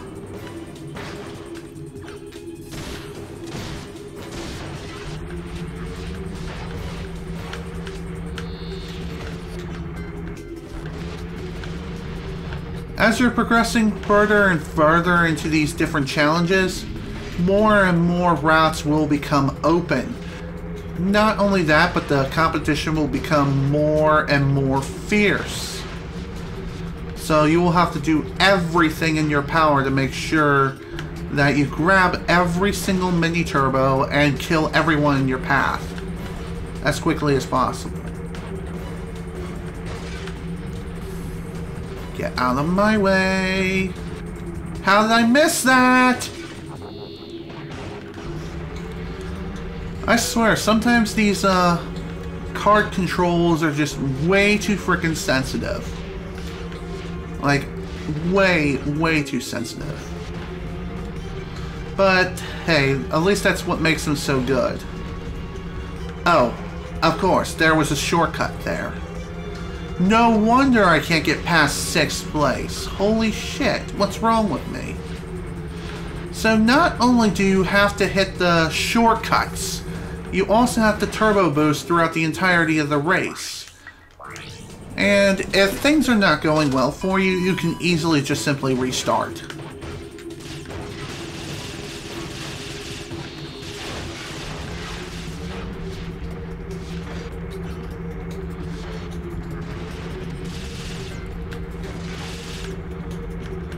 This way. And I completely missed the frickin' turbo boost again. Damn it.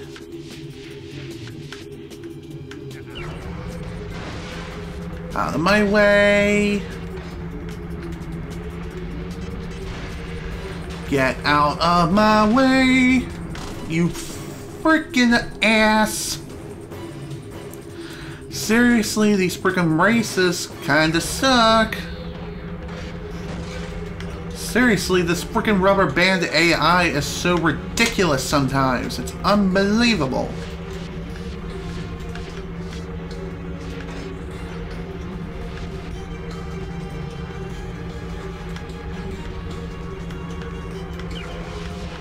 There we go. Got the shortcut and the speed boost.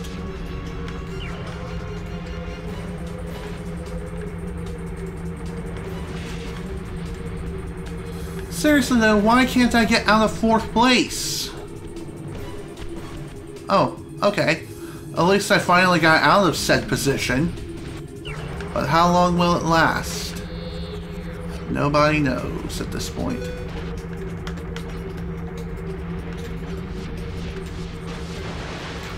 Get out of my way, assholes! Thank God that frickin' pulse wave is so frickin' OP. Although I do kind of wish I had a better weapon right now besides the main cannon, but oh well. At the very least, the cannon is still very powerful within its own right.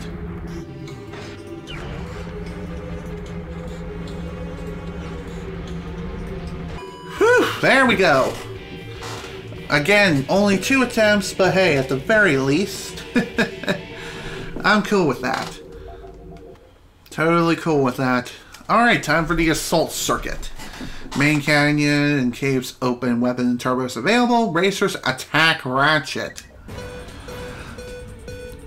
Okay, so at this point now, enemies can use weapons on of their very own. And if they do use them, be prepared to die. Not exactly a fun time, especially if you happen to get completely and utterly pooped on by the frickin' competition.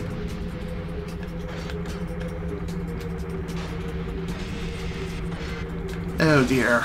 Damn it!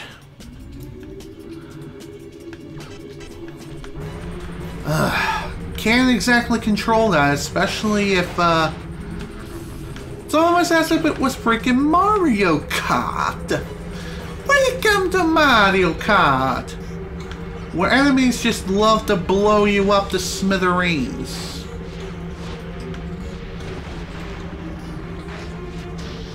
Damn it. Missed the frickin' pulse wave.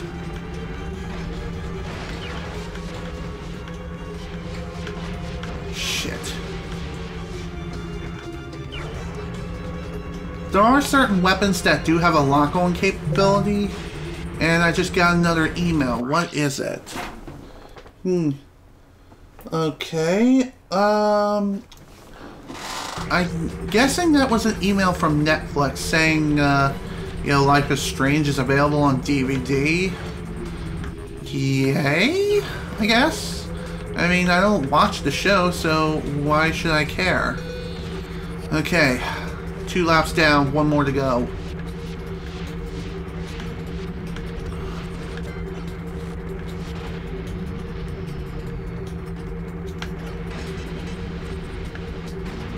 Damn it! Not good. Missed the frickin' boost. And I don't want to ever slow down, but of course I don't have much of a choice because damn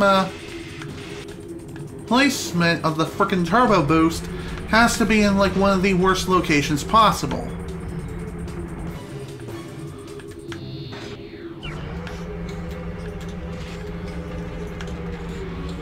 Okay, at least that was just someone who I had to lap.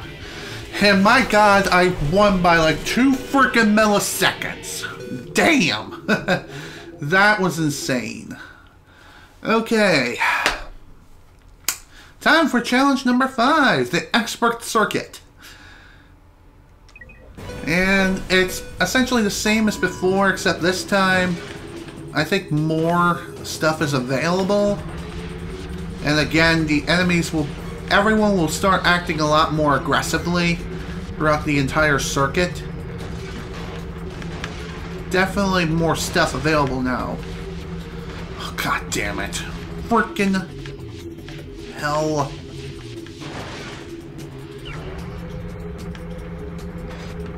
How am I in... never mind.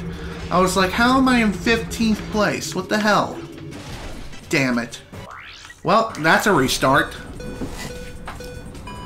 God, I'm talking like as if I'm a freaking speedrunner.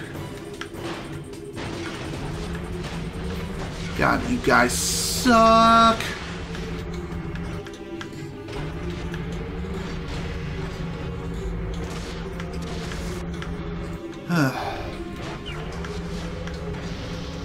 How did that not hurt you? What the hell? By the way, if you do end up seeing an aiming cursor, start jerking around left and right, I guess. Damn it. Yeah. If you blow up, that's a restart. You gotta restart the race. Because there's like no recovery from being blown up. Especially on this circuit. Crap. Damn it! See what I mean? Even if an enemy does shoot you and blow you up that way, that's also an instant restart. I guess you just gotta pray to God that you can dodge the enemy's line of fire. Which is not easy to do, especially considering the fact that you have to make such tight turns.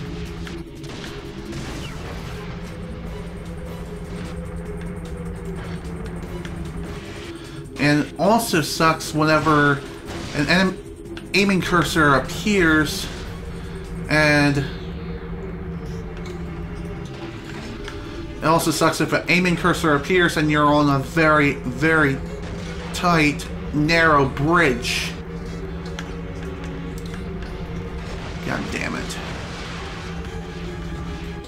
Damn it all.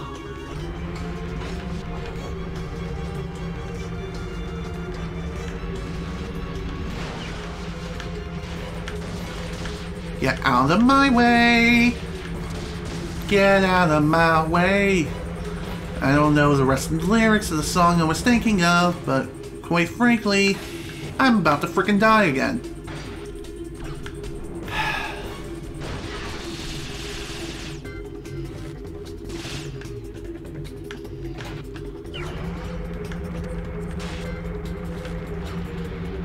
Okay, time for the final lap. Let's do this.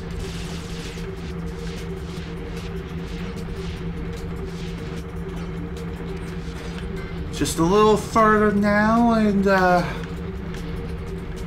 hopefully we can get out of here quickly.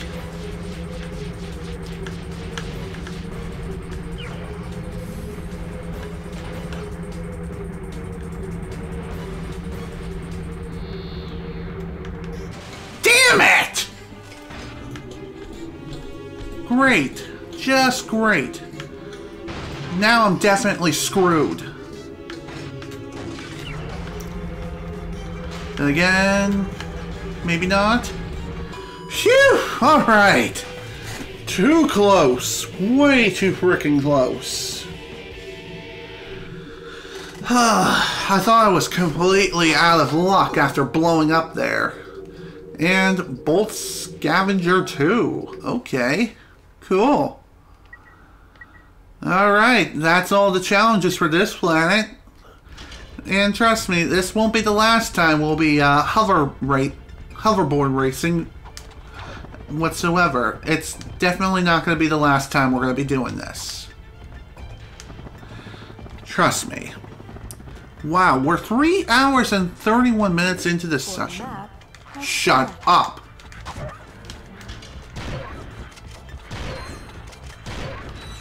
Three hours and 31 minutes in, and now that I think about it, it is starting to get late. What can I say? As you're going through the game and having fun, you are bound to...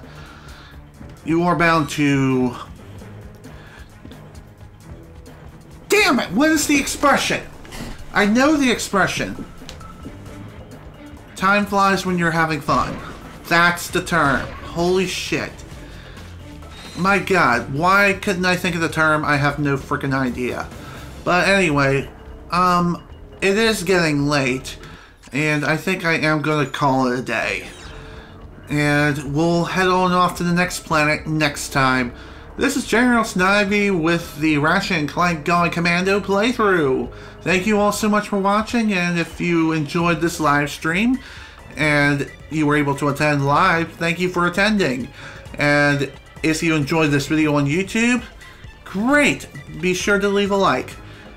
Next time in the next stream, which will be this Thursday, unless something happens, which I don't see happening, but anyhow, next time we're going to be heading off to yet another new planet.